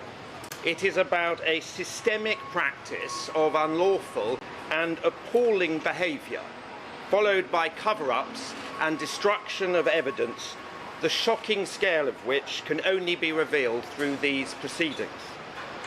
The court has found that Mirror Group's principal board directors, their legal department, senior executives and editors such as Piers Morgan clearly knew about or were involved in these illegal activities. Well, earlier I said that Piers denies any allegations. I mean, in reality, he more than just denies it, he came out swinging. Harry's outrage at media intrusion into the private lives of the royal family is only matched by his own ruthless, greedy and hypocritical enthusiasm for doing it himself. This is a guy who's repeatedly trashed his family in public for hundreds of millions of dollars, even as 2 of its most senior and respected members were dying, his grandparents. The Duke has been repeatedly exposed in recent years as someone who wouldn't know the truth if it slapped him around his California tanned face. His real mission, along with his wife, is to destroy the British monarchy. Right, so if Harry had his phone hacked and that impacted his relationships, friendships and his mental health, I have sympathy with him for that. I can understand Harry waging war on some rogue elements of the old-school tabloid press, but waging war on his own family and, by extension, the British public is unforgivable. This is a hollow victory for Harry. When he sits down tonight and reflects, he'll have won a battle against some people that he hates and helped to pave the way for other action going forward. But who is he celebrating with? Who has he got left? I can understand him wanting to cause Piers Morgan and co some personal discomfort, but what about the discomfort he caused to our late Queen and Prince Philip in their final moments? What about the disrespect he showed to our King on his coronation day by making a point of making it a flying visit? What about him burning bridges with our future King, William, in his book Spare? What about him standing idly by while our future Queen, Kate, has been besmirched? What about him crying into Oprah's bosom, allowing unfounded allegations of racism to fester? What about taking millions and millions of pounds to throw shade over our royal family and shun the public who loved him so dearly? None of what was decided in the High Court today excuses that. Harry could have pursued this court case without doing everything else. He might have won today, but he's lost nearly everything else. He should cling on to this victory because, in reality, I think that's all he's got. But to respond now, I'm joined again by author and columnist and presenter Tonya Buxton, former BBC chief political correspondent John Sargent, author and journalist Emma Wolfe. I'll start my way on this side and work my way down. Tonya, look, I suppose it's a victory of sorts for Harry. Do you think that excuses his behaviour in the last couple of years? It doesn't. And you know what's so sad is everybody loved Harry. We all loved him. He was the cheeky, naughty one. He used to get up to... He was the one that went to the army. He was a hero. He was the one that we all really secretly had a favouritism for. And how he's turned it to rot.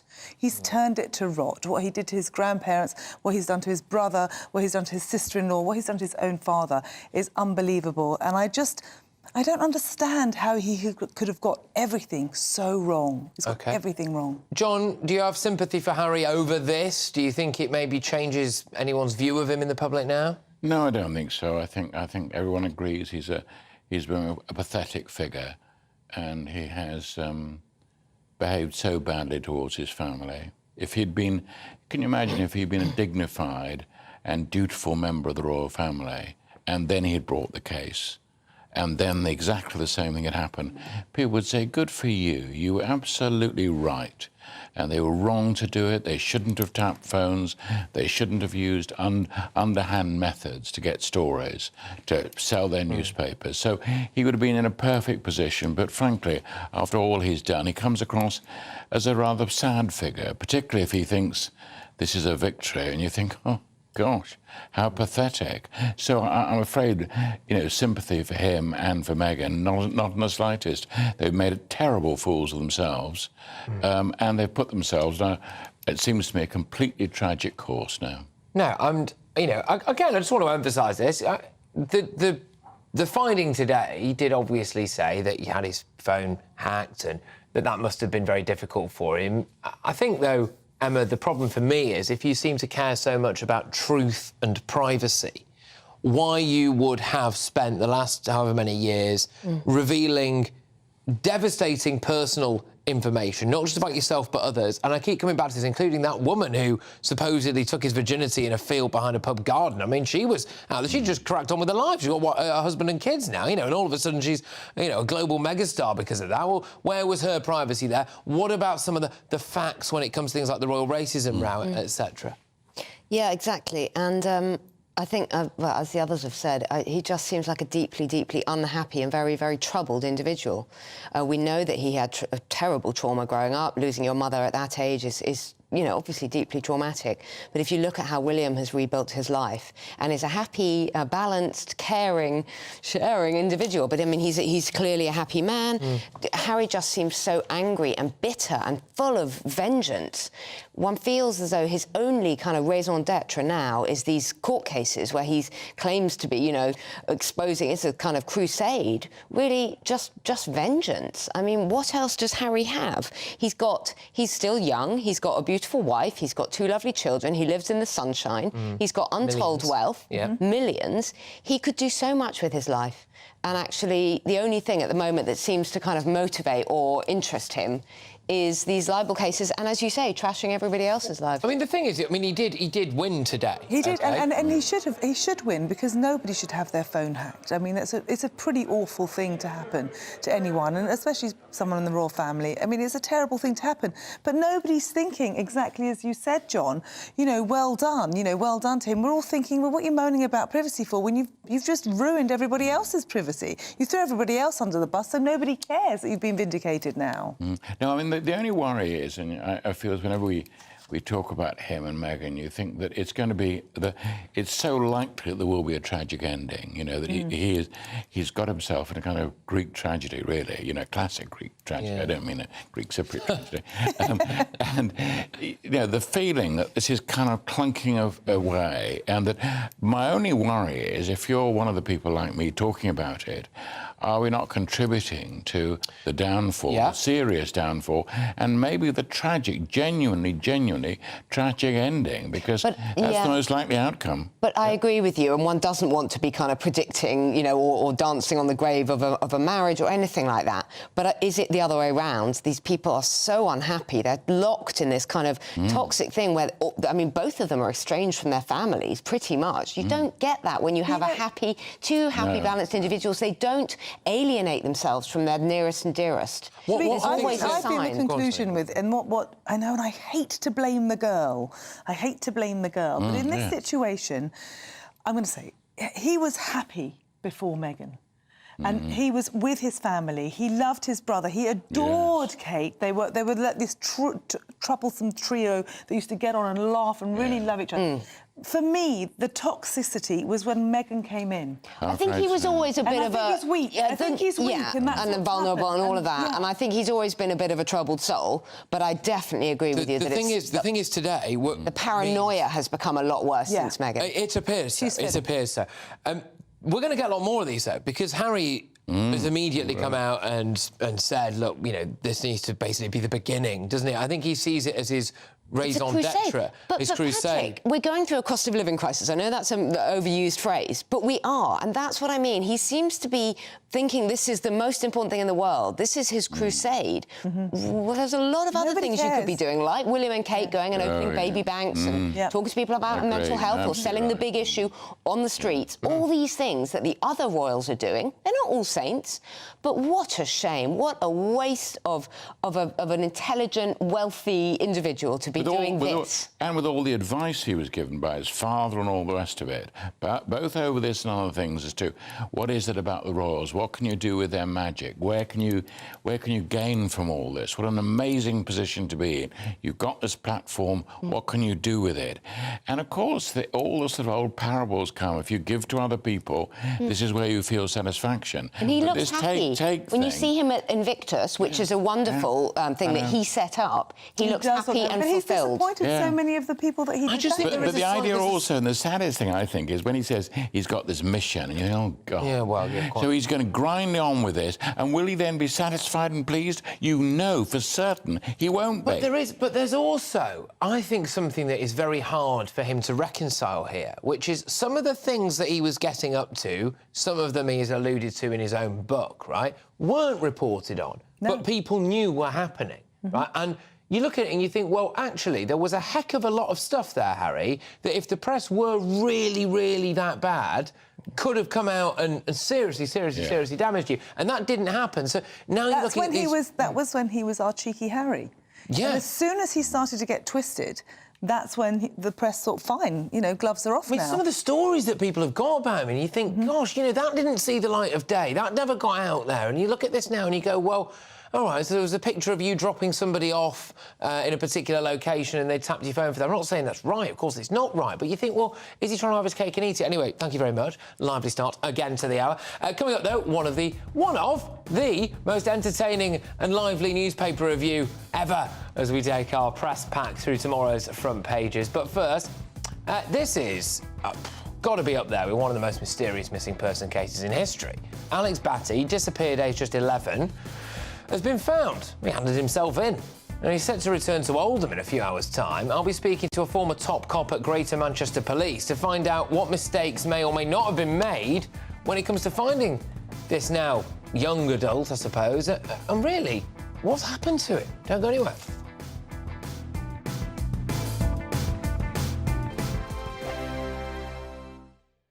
Wake up to the headlines with Headliners every morning at 5 a.m. We treat you to the day's biggest stories before anyone else, 7 days a week. You can catch up on everything you need to know before you've even had your kippers. Headliners every morning at 5 a.m, only on GB News, the People's Channel, Britain's news channel. I'm Andrew Doyle. Join me at 7 o'clock every Sunday night for Free Speech Nation, the show where I tackle the week's biggest stories in politics and current affairs with the help of my 2 comedian panellists and a variety of special guests. Free Speech Nation, Sunday nights from 7 on GB News, the People's Channel, Britain's news channel. Big news, big debates, big opinion. Patrick Christys Tonight is the week's biggest show. Every weekday, 9 to 11 p.m, we've got the inside track on the day's top stories. There'll be sharp takes you won't get anywhere else. We will set the news agenda, not just follow it, and I want to bring you along for the ride. Whatever it is, we'll have our finger on the pulse.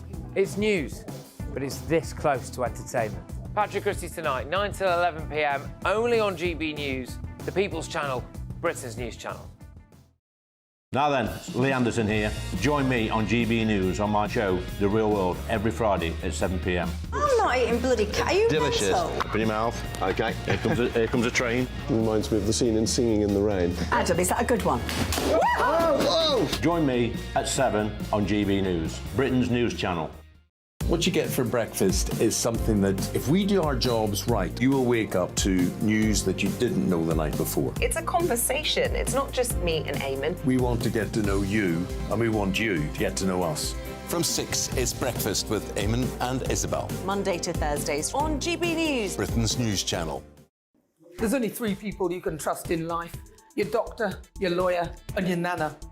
I'm not sure. So join me, Nana Aquare, at 3 p.m. every Saturday and Sunday, where we discuss the biggest topics of the weekend. Be ready for battle. Could you be quiet? What is this? It's my new teeth. It's your new teeth. I don't bite. Well, not without a good reason. Always honest, always fun. Every weekend at 3 p.m. on GB News, the People's Channel, Britain's news channel. Every Sunday from 11, join Michael Portillo. There'll be topical discussion, looking at the week before and the week to come. So kick back and relax at 11 a.m. on Sundays on GB News with me, Michael Portillo. GB News, the People's Channel, Britain's news channel. I'm Michelle Dewberry, and I'm not here to tell you what to think.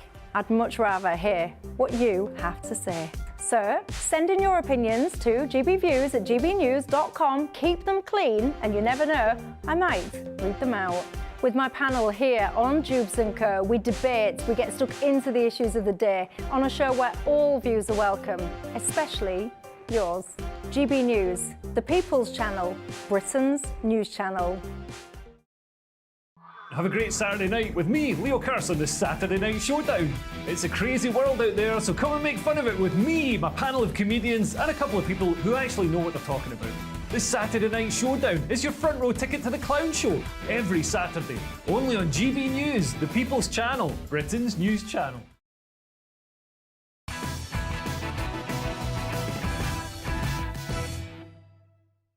Welcome back. A now 17-year-old British boy from Greater Manchester has been found in France after disappearing in 2017. Alex Batty was on a holiday with his mother and grandfather in Spain when he mysteriously vanished.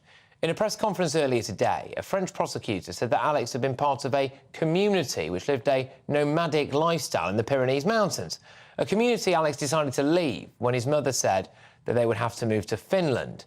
This is what Manchester Police's Assistant Chief Constable Chris Sykes had to say earlier today.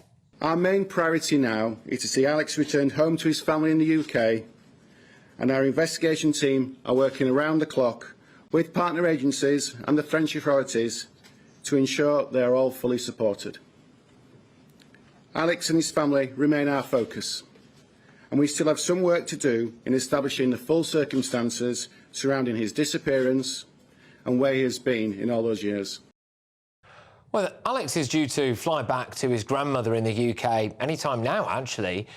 And were key opportunities missed by the authorities to bring Alex home? Joining me now to discuss this case is the former detective constable in the Greater Manchester area, Greater Manchester Police.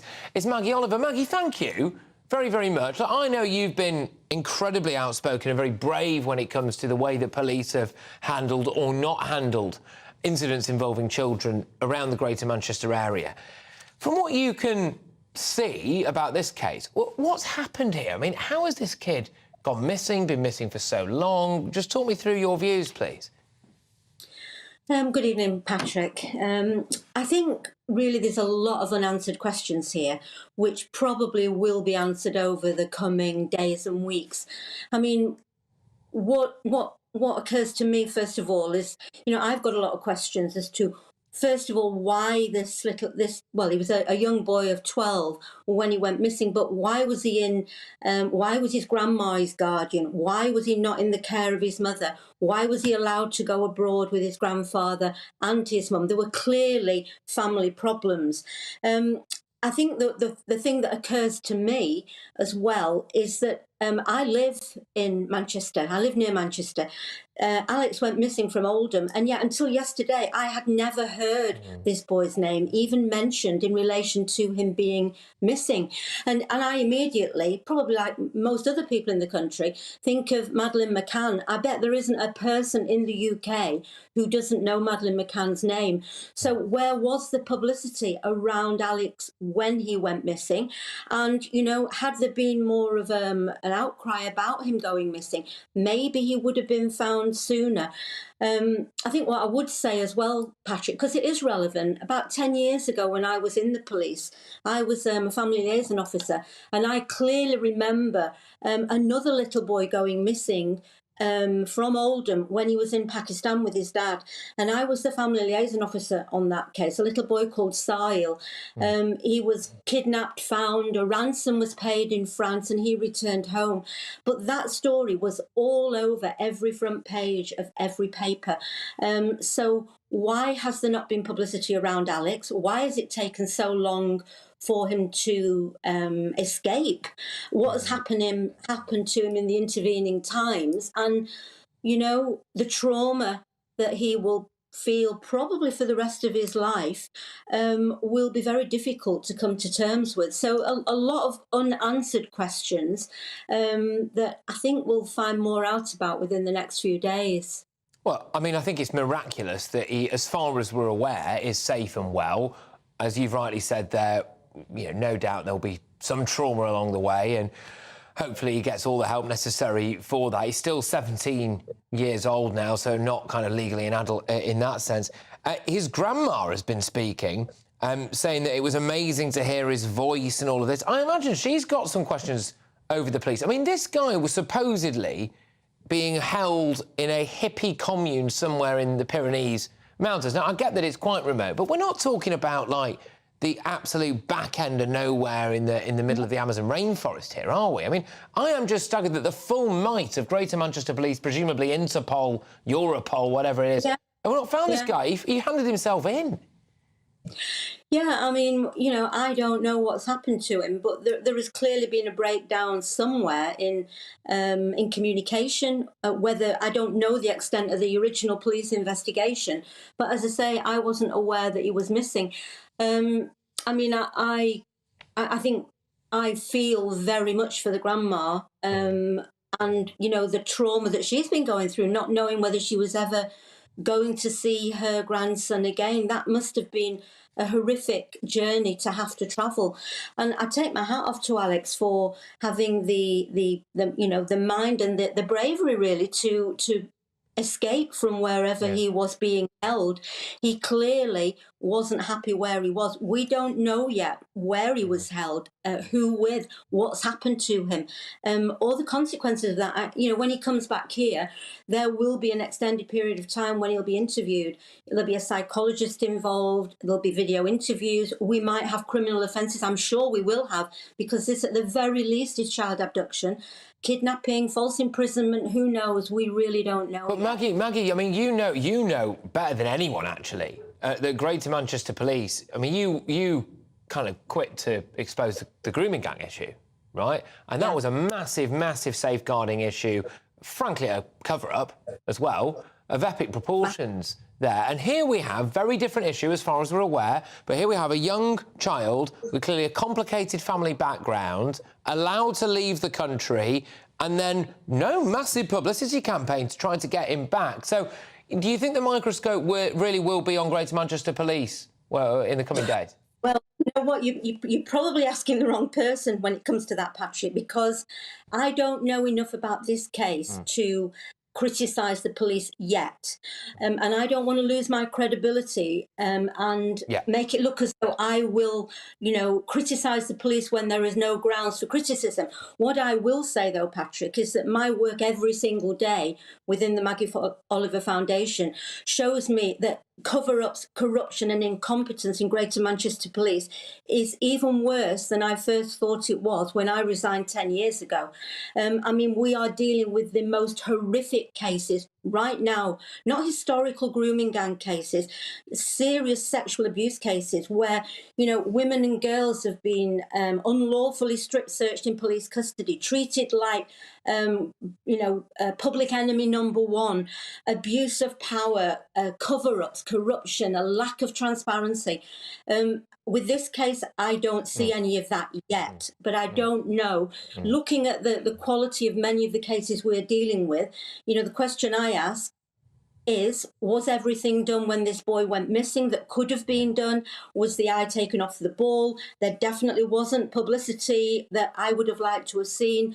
So a lot of unanswered questions. And once we have the answers, I know a bit more, then maybe I will have, comments to make that would highlight where I feel that the mistakes were made. Well, watch this space. Look, Maggie, thank you very, very much for coming on and passing some of your wisdom and expertise there. It's Maggie Oliver there, who is a former detective constable at Greater Manchester Police. Look, it's important to say, obviously, Greater Manchester Police aren't here to defend themselves to some of those allegations. No doubt may well refute that. But this case is, I mean, it's on one of the front pages that I'm going to go to very shortly. Unbelievable is the headline in The Sun. I'll just give you a sneaky peek of that, because it is unbelievable. This guy is a child now, still a child, managing to walk across the Pyrenees Mountains, escape supposedly a hippie cult. No idea what's happened to his mum or his grandfather or what awaits him when he gets back into Britain here. So much more to come, but thank God he's alive and well, because all too often, as we know, in missing children's cases, that is not what happens. But yes, next, I do bring you tonight's panel of top pundits to run through tomorrow's front pages. It is the liveliest paper review anywhere on British telly. My panel will be nominating as well their Greatest Britain and Union Jackass from this week, and I do have some early revelations and contenders for worst political Christmas cards you have ever seen. I'll see you in a tick. Your weekend starts here with Friday Night Live with me, Mark Dolan, 8 till 9 on GB News. Big stories, big guests and big laughs as we get you ready for a cracking weekend.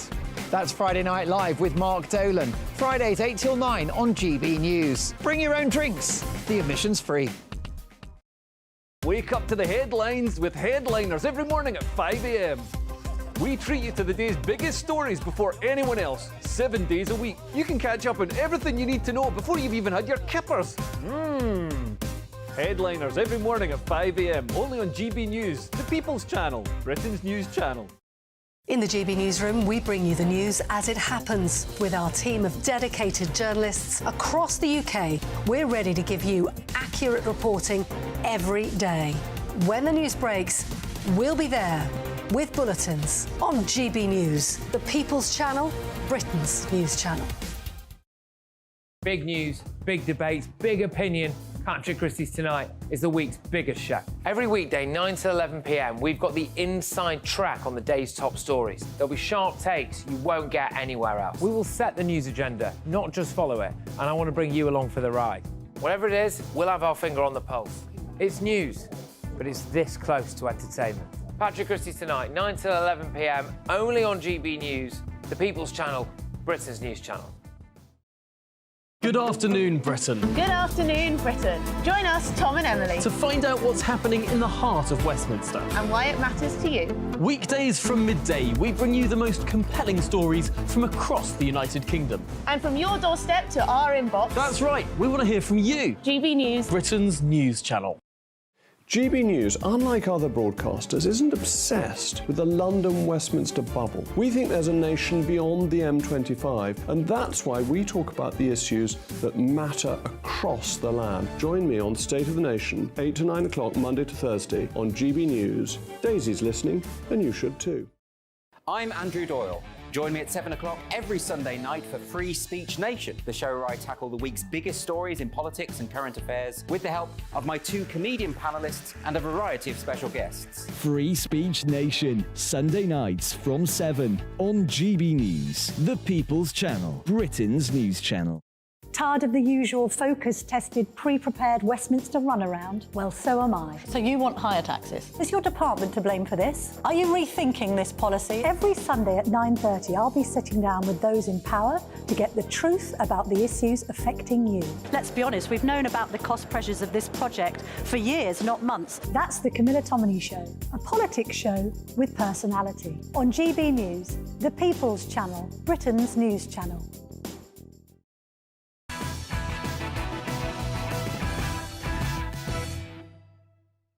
Let's bring you tomorrow's news tonight now in the liveliest paper review anywhere on the telly.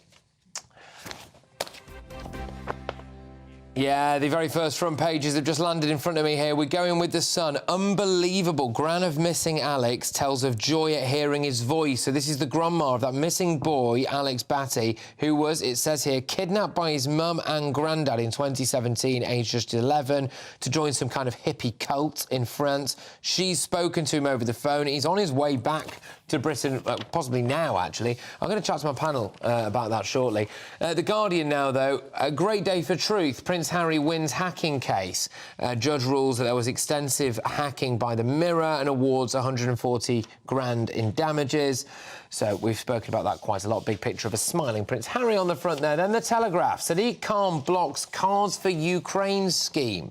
Non-ULEZ 4x4s will be scrapped rather than sent to Kiev, as Klitschko's idea is dismissed. So Sadiq Khan in a bit of trouble with the Ukrainian community there. There is also a giant picture of Piers Morgan on, because he clapped back big time over Prince Harry, and David Cameron has no place in UAE Telegraph sale. Nigel Farage has urged Rishi Sunak to ensure that Lord Cameron plays no role in the Telegraph sale. We go over to the Eye now. Millions face mortgage misery for longer than expected. Higher borrowing costs are on their way, with more than 1 in 5 fixed-rate mortgage deals coming up for renewal next year. The concerns are that more than 15% of all mortgage holders, which is 1.5 million people, will face expensive new deals, as an average 2-year fixed rate has now jumped to nearly 6%. Yikes. The Mirror. Question of Sport axed. Iconic BBC quiz show to be kicked off screen after 53 years. Host Paddy McGuinness is said to be gutted. All right, so, OK, let's go in with my panel. Look, I do think I'm going to stick, actually, with what's on the front of The Sun, which is this unbelievable story, as they say there, of this missing child, not missing anymore. Tonya, look, this is going to be a film soon, I imagine. It's unbelievable. It literally is unbelievable, like the headline says. I mean, how he could have disappeared. The fact that he had to trek across the Pyrenees to get away. From what I gather, his grandfather died recently and his mother's escaped to Finland or something. I'm not sure what's going on there, but crazy. How did our police, or how did they not track him? How did they not look for the mother to find the son? How could you just take him away like that for all these years? I mean, they've got some serious questions. I mean, reading between the lines, again, Great Manchester Police might deny this, but I think they clearly thought they weren't ever going to see this lad again, and he's handed himself into a police station in Toulouse. I mean, Emma, this is remarkable. You say not missing anymore, not a child anymore. Yeah. He's reappearing, and he's a teenager now. He's a late, He's 17 years old. Imagine that. Your 11-year-old goes missing. I know it's the grandmother, but she sounds absolutely delighted. And the way it happened, this driver picked him up on the road, delivery driver, let him Facebook his grandma on his phone. I mean, the wonders and the... It is just an absolute miracle. It is. John, what do you make of this? I think it's extraordinary. I mean, what was he doing? Why didn't he think of this 5 years ago when he was 12 or something? I mean, I think it's because he was 12. Yeah. No, but what's extraordinary though is that this sort of feeling that nobody knows this is regarded normal for a mother and a grandfather, and the mother's not responsible for the child. Well, no, who is responsible? Yeah. But the feeling that you can then just fall between the cracks, and like kids not turning up at school, you know. Tens of thousands of kids just not going to school. Nobody follows it up. Nobody then says, well, who is this? What's going on? And in the past, you do feel that, you know, like my dad used to be a vicar and things, he would know what was going on in the village. There would be a sort of sense of community. Yeah. You wouldn't sort of say, oh, yes, he's not been around for long, has he? It's so just true. Turned up in France. It's such a good point. It's extraordinary. We report a lot here, actually, about children not presenting themselves at school anymore, not a lot being done about that. Nothing's being done about it. It But does give hope, I have a sneaky feeling that it's got something to do with the grandfather dying. That he then maybe, I don't know what's happened to him in these 5-6 years. What type of place was he in? Well, apparently the mother didn't want him to be in mainstream education, and so the idea is that he was it was an alternative commune or community that she'd taken him to. But of course, we don't know. We don't know yet what's happened. And also the school, there should be the education authorities should just say, hold on a minute, what is all this? But it's wonderful, though, because, you know, Gaynor Lord has gone missing and there's terrible anxiety about her, and that's been a week. And, you know, Madeleine McCann has never been found, and it's just wonderful that we don't always have to give up hope, that there are... No, yeah, absolutely. Look, let's just whiz it on to another story. It's going to be on the inside of the Telegraph now, which is... ex-Facebook diversity manager pleads guilty to stealing $4 million to fund lifestyle. Barbara Furlow Smiles, I bet she was smiling, flipping out, a global diversity executive at Facebook between 2017 and 2021, siphoned off cash through an elaborate scheme involving fake suppliers. I mean, she's done all the old classics. She spent the money. She's done all the old classics here, hasn't she? She spent the money on bespoke portraits, but also she spent loads of money, $18,000, on preschool tutors. So at least she was putting the money to her children's education. Oh, really? Weird. That's the silver line. Can I just say that this is a classic example why diversity, equality and inclusion officers are not needed in our world. They're just not needed. I agree and with that's you. what they do, honestly. No, I agree. I think there's another point here, too. I can see the Facebook executive saying, what do we need? Well, we've got this diversity manager. What do they do? Oh, it doesn't matter. Just a pointer. Yeah. But shouldn't we find out what... No, look. We've ticked the box. We've got a diversity manager. Yeah, exactly. We now go on and do other things that are more important. And meanwhile, this woman's... siphoning off the cash. But she's there for 4 years. 4 years. So it's not sort of... It's $1 million a year. It's always these kind of jobs, and also the personal assistants. They always siphon off a bit here and a bit there. But also it's people not caring what she's doing. Yeah. It means that the rest of the organisation, who is that person? I see her every now and then. But, John, do you think it's not caring, or do you think it is that, oh, gosh, don't question the diversity officer, don't question the equality officer, don't do that, my goodness, I they're think the it's Holy Grail. all those things. It's just it's a dreadful aspect Can of you modern imagine life. the HR Let's case? have a diversity of... I was talking to someone in the civil service about this, and I said, can't you get rid of these diversity managers? And surely it must be temporary. You could bring somebody in to say, let's make sure there's more diversity. But you don't need to have them for 4 years. I mean, they shouldn't be... They should be consultants come in and say, you know what you ought to do? What about this? Yeah. And can you do that? I'll come back in 6 months, see how you're getting on. But you don't need to be there in the office counting people every day. How diverse are we? Do you know what this reminds me of, though? It does remind me of the fact that last summer the NHS hired 7 diversity officers. Huge cost. Yes, they were all getting $250,000 each. 7 different people getting for diversity and equality and inclusion. Paint rainbows on their, doors. I think absolutely dreadful. This is the time now to get rid of all of these people. Yeah, you know the question that floors when you hear of these nurses' strikes and strikes. The question that floors these people when you get them on is why is a diversity officer worth 5 times what you are? Right. Yeah. And obviously they haven't got. And you think, well, how long is it before you turn on the system and not just the government? Stop this nonsense. Stop it's just nonsense. Yeah. Right. OK. Look, I've got a little clip for you now, which is bizarre to say the least. It's out of Ukraine. It's, well, to say it's explosive would be an understatement. Let's play it.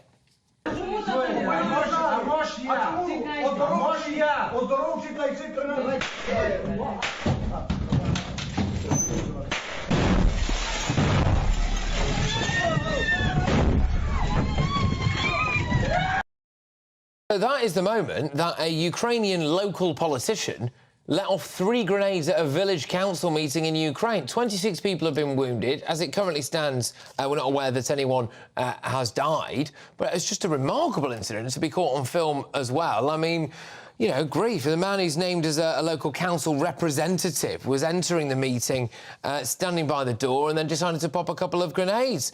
He said casually, "May I?" before he threw them out. Obviously didn't wait for the answer, otherwise everyone would have told him no, but there we go. Anyway, look, coming up next, more of tomorrow's front pages for you, the cringiest political Christmas cards as well. We've got some crackers here, if you'll excuse the pun.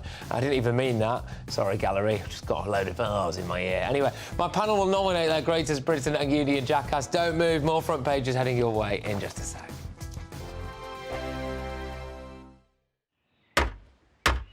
Who is it? We're here for the show.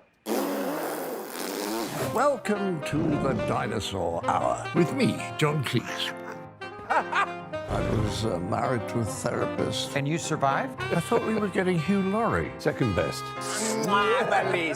You interviewed Saddam Hussein. What's that like? I was terrified. I'm playing strip poker with these 3. Oh! No, thank you. My CDs need to be put in alphabetical order. Are you going to be problematic again? The Dinosaur Hour. Sundays on GB News.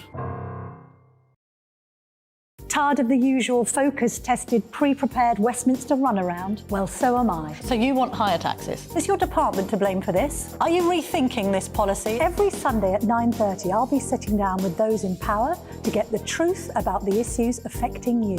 Let's be honest, we've known about the cost pressures of this project for years, not months. That's the Camilla Tominey Show, a politics show with personality. On GB News, the People's Channel, Britain's news channel. I think the most exciting bit for me is talking to people. People who I think are ignored often by the major news channels.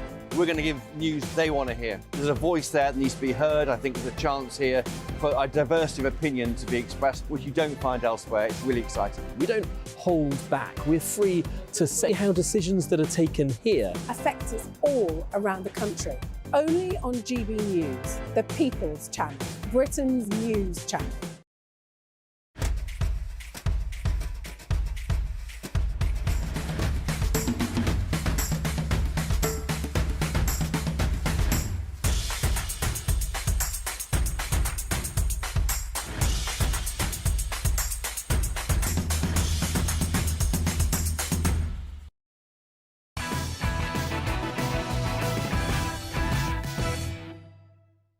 Let's crack on with your front pages, shall we? More of them have just been delivered. We go in with the Times. Rise of the month-long wait just to see your GP. 1 million more patients a month are facing 28-day delays. We'll talk about that in more detail. Over to the Daily Mail. Half-price Christmas. Bonanza for bargain hunters as struggling retailers launch sales. So apparently major stores are now mounting half-price sales in a desperate bid to shift their stock. House of Fraser, Flannel, Sports Direct, they're already at 50%. John Lewis is promoting half-price gifts. Argos, Boots, Debenhams, right. Lucky people, get out.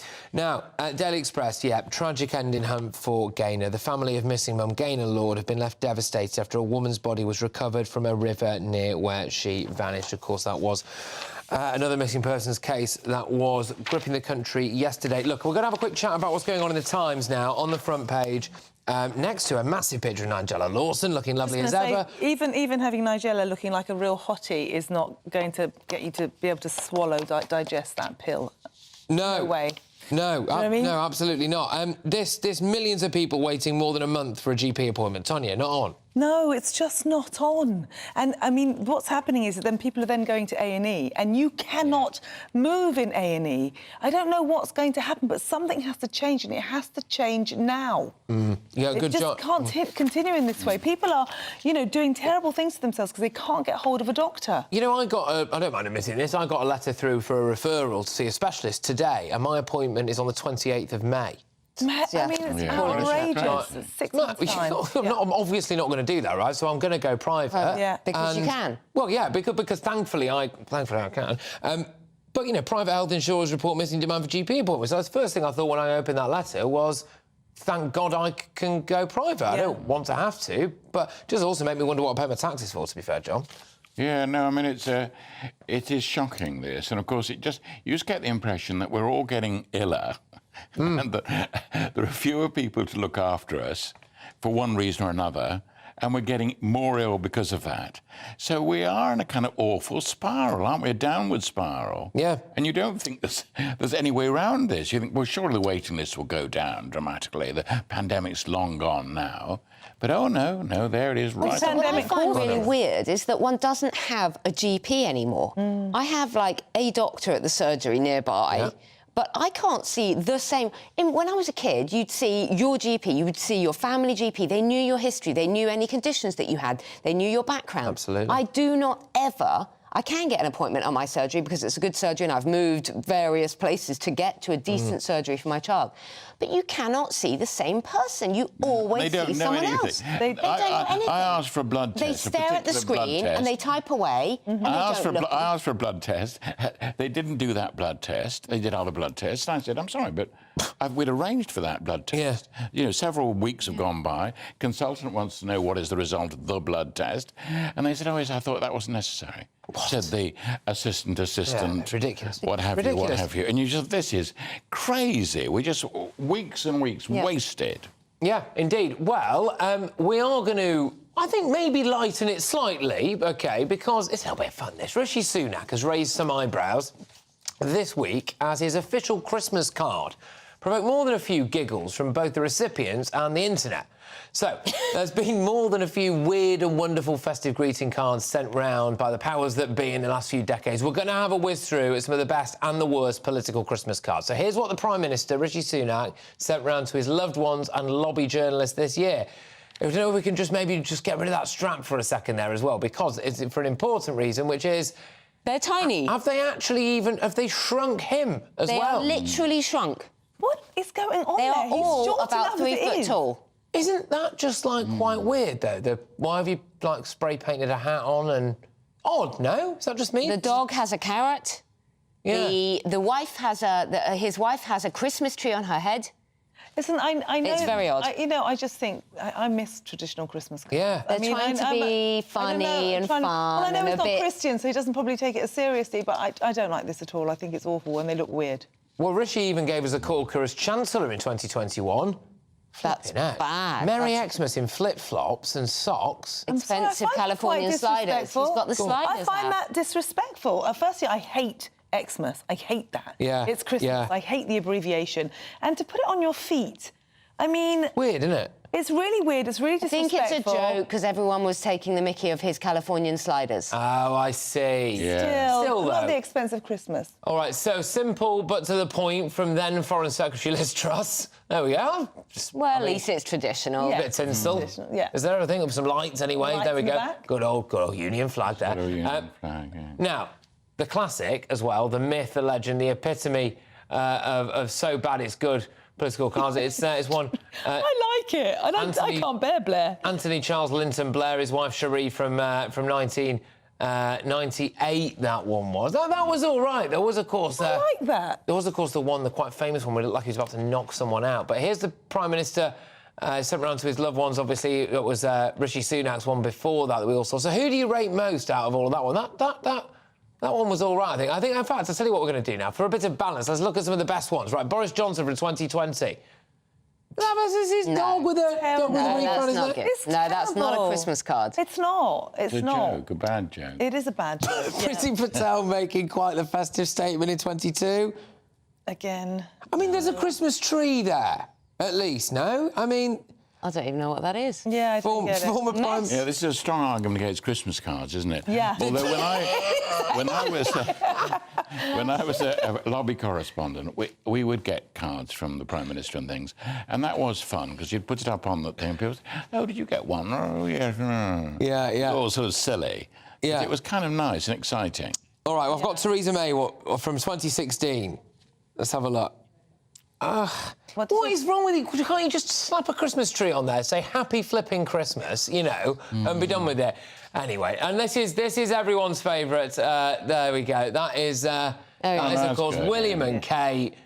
I mean, to be honest with you, they do look lovely. They look lovely, but also they take this very seriously. So they get the best photographer. They make sure it's done properly. They make sure the lighting is good. They make sure they've been awake for some hours. No, they didn't, John. There was something going on with the fingers there. But well, there was a bit of a Photoshop query. Yeah, with the child, there, but they, you know, they look beautiful. All right, look, we're going to liven it up a bit now and reveal today's Greatest Britain and Union Jackass. Tonya, who's your greatest Britain? So my greatest Britain, and because it breaks my heart, is Denise Fergus. Oh gosh, yeah. Watching her interview today, the one that she did with Eamon Holmes, it's broken my heart. It's broken my heart. The bravery of that woman, the fact that she puts one foot in front of the other every day after losing her beautiful son, Jamie.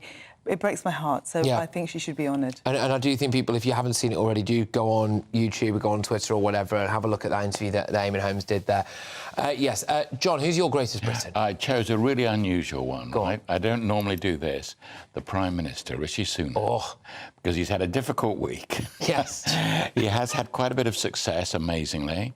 And I just think that there's something about him that it's easy to criticise. Prime Ministers are always criticised. And I suppose I know the whole sort of life at Westminster and the life at Number 10. I know it well over many years. And every now and then, particularly at this time of year, you think, oh, I'm glad I'm not Prime Minister. I'm glad I'm not Prime Minister. Yeah? He's had quite a week. He gets my vote. Fair enough. All right. Emma. Mine's an honorary Brit because she's actually American. Madonna. Okay. She's been prancing around wearing her bustier. She's 65 years old and she doesn't give a damn what anybody thinks. Wow. Well, and quite clearly. she's dating a 35-year-old. 30-year-old. One of a long list of younger men, to be fair. Right, so we're going to go for the winner. The greatest Britain is Denise Fergus. Yes, absolutely. I think it's impossible not to today. Right, we've got about 90 seconds left on show. So, Tonya, your Union Jackass. Prince Harry. I don't even need to explain. Yes, yeah, let's just leave that there. Go on, John. OK, Gary Lineker, I don't need to explain. OK, Emma, go on. All right, all those Tory Rwanda rebels who are so pathetic and apathetic and cowardly that they can't... These rebels who can't even rebel, instead they abstained. At least I might have respected them if they had rebelled. You know, it's interesting. They're not rebels. It's spot on, all of you, by the way, but I think the Gary Lineker one, his own colleagues have now come out. They called him the Tucker Carlson of Britain. I thought, good grief, surely not, you know, surely not. I mean, he's not the Tucker Carlson of anything, is he, Gary Lineker? Right, the Union Jackass today, the winner is Prince Harry, of course it is today of all days. Look, can I just say thank you very, very much to my wonderful panel. I've really enjoyed it tonight. It's been quite a varied and wonderful show about Tonya, John and Emma. I'd just like to wish you all a very, very happy weekend ahead. I'm off to do my Christmas shopping tomorrow, so wish me luck as I do battle with the hordes of people on Oxford Street. I'm going to try and do it all in a wanna. You're getting 50% off, so don't moan. Wow, this is it. Yeah, exactly. I know the shops I'm hitting, but I hope you all have a wonderful weekend. You've got headliners next who'll take you through in a bit more detail some of these papers. But yes, you can get in touch as well, gbviews@gbnews.com if you want to get in touch with them, and do go and watch back some bits of this show on YouTube if you've missed any of it. Have a great weekend, everybody. I will see you on Monday at 9. A brighter outlook with Box Solar, sponsors of weather on GB News. Hello, welcome to your latest GB News weather update from the Met Office. This weekend will be a cloudy and fairly mild one for many of us, and there will be a lot of dry weather around. However, there is an amber rain warning in force for parts of northwest Scotland through much of Saturday and Sunday. That's because we'll see this string of weather fronts bringing some quite relentless rain throughout the weekend. And we'll see some of that rain throughout Friday night. It'll generally be lighter than it is going to become over the weekend, but it'll still be fairly patchy and persistent. Further south, it should stay dry through much of the night. There could be some drizzle over the high ground in the west, and in the east we could see some clear spells developing, allowing for a slightly cooler start. But elsewhere, it's likely to be a very mild start to the weekend, particularly in northern areas of Scotland. However, here it will be quite a windy and wet day throughout Saturday. We'll see the rain really start to persist into the afternoon. Further south, still staying largely dry but cloudy, and I think it will be a windier day than today out there tomorrow. And temperatures again around 11 or 12 degrees, so on the milder side of things for this time of year.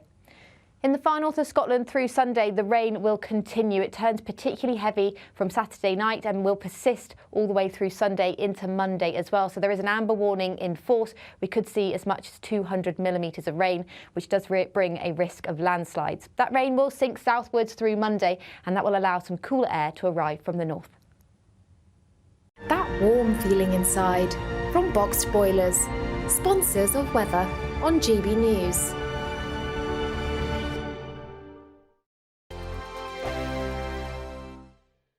Wake up to the headlines with Headliners every morning at 5 a.m. We treat you to the day's biggest stories before anyone else, 7 days a week. You can catch up on everything you need to know before you've even had your kippers. Headliners every morning at 5 a.m. only on GB News, the People's Channel, Britain's news channel. I'm Andrew Doyle. Join me at 7 o'clock every Sunday night for Free Speech Nation, the show where I tackle the week's biggest stories in politics and current affairs with the help of my two comedian panellists and a variety of special guests. Free Speech Nation, Sunday nights from 7 on GB News, the People's Channel, Britain's news channel. Big news, big debates, big opinion. Patrick Christys Tonight is the week's biggest show. Every weekday, 9 to 11 p.m, we've got the inside track on the day's top stories. There'll be sharp takes you won't get anywhere else. We will set the news agenda, not just follow it, and I want to bring you along for the ride. Whatever it is, we'll have our finger on the pulse. It's news, but it's this close to entertainment. Patrick Christys Tonight, 9 to 11 p.m, only on GB News, the People's Channel, Britain's news channel. Now then, Lee Anderson here. Join me on GB News on my show, The Real World, every Friday at 7 p.m. I'm not eating bloody cat. Are you delicious? mental? Open your mouth. OK, here comes a train. Reminds me of the scene in Singing in the Rain. Adam, is that a good one? Whoa! Join me at 7 on GB News, Britain's news channel. What you get for breakfast is something that, if we do our jobs right, you will wake up to news that you didn't know the night before. It's a conversation. It's not just me and Eamon. We want to get to know you, and we want you to get to know us. From 6, it's Breakfast with Eamon and Isabel. Monday to Thursdays on GB News, Britain's news channel. There's only 3 people you can trust in life. Your doctor, your lawyer, and your nana. I'm not sure. So join me, Nana Aquare, at 3 p.m. every Saturday and Sunday, where we discuss the biggest topics of the weekend. Be ready for battle. Could you be quiet? What is this? It's my new teeth. It's your new teeth. I don't bite. Well, not without a good reason. Always honest, always fun. Every weekend at 3 p.m. on GB News, the People's Channel, Britain's news channel. Every Sunday from 11, join Michael Portillo. There will be topical discussion, looking at the week before and the week to come. So kick back and relax at 11 a.m. on Sundays on GB News with me, Michael Portillo. GB News, the People's Channel, Britain's news channel. I'm Michelle Dewberry, and I'm not here to tell you what to think. I'd much rather hear what you have to say. So, send in your opinions to gbviews@gbnews.com. Keep them clean, and you never know, I might read them out. With my panel here on Jubes & Co, we debate, we get stuck into the issues of the day on a show where all views are welcome, especially yours. GB News, the People's Channel, Britain's news channel. Have a great Saturday night with me, Leo Curse, on the Saturday Night Showdown. It's a crazy world out there, so come and make fun of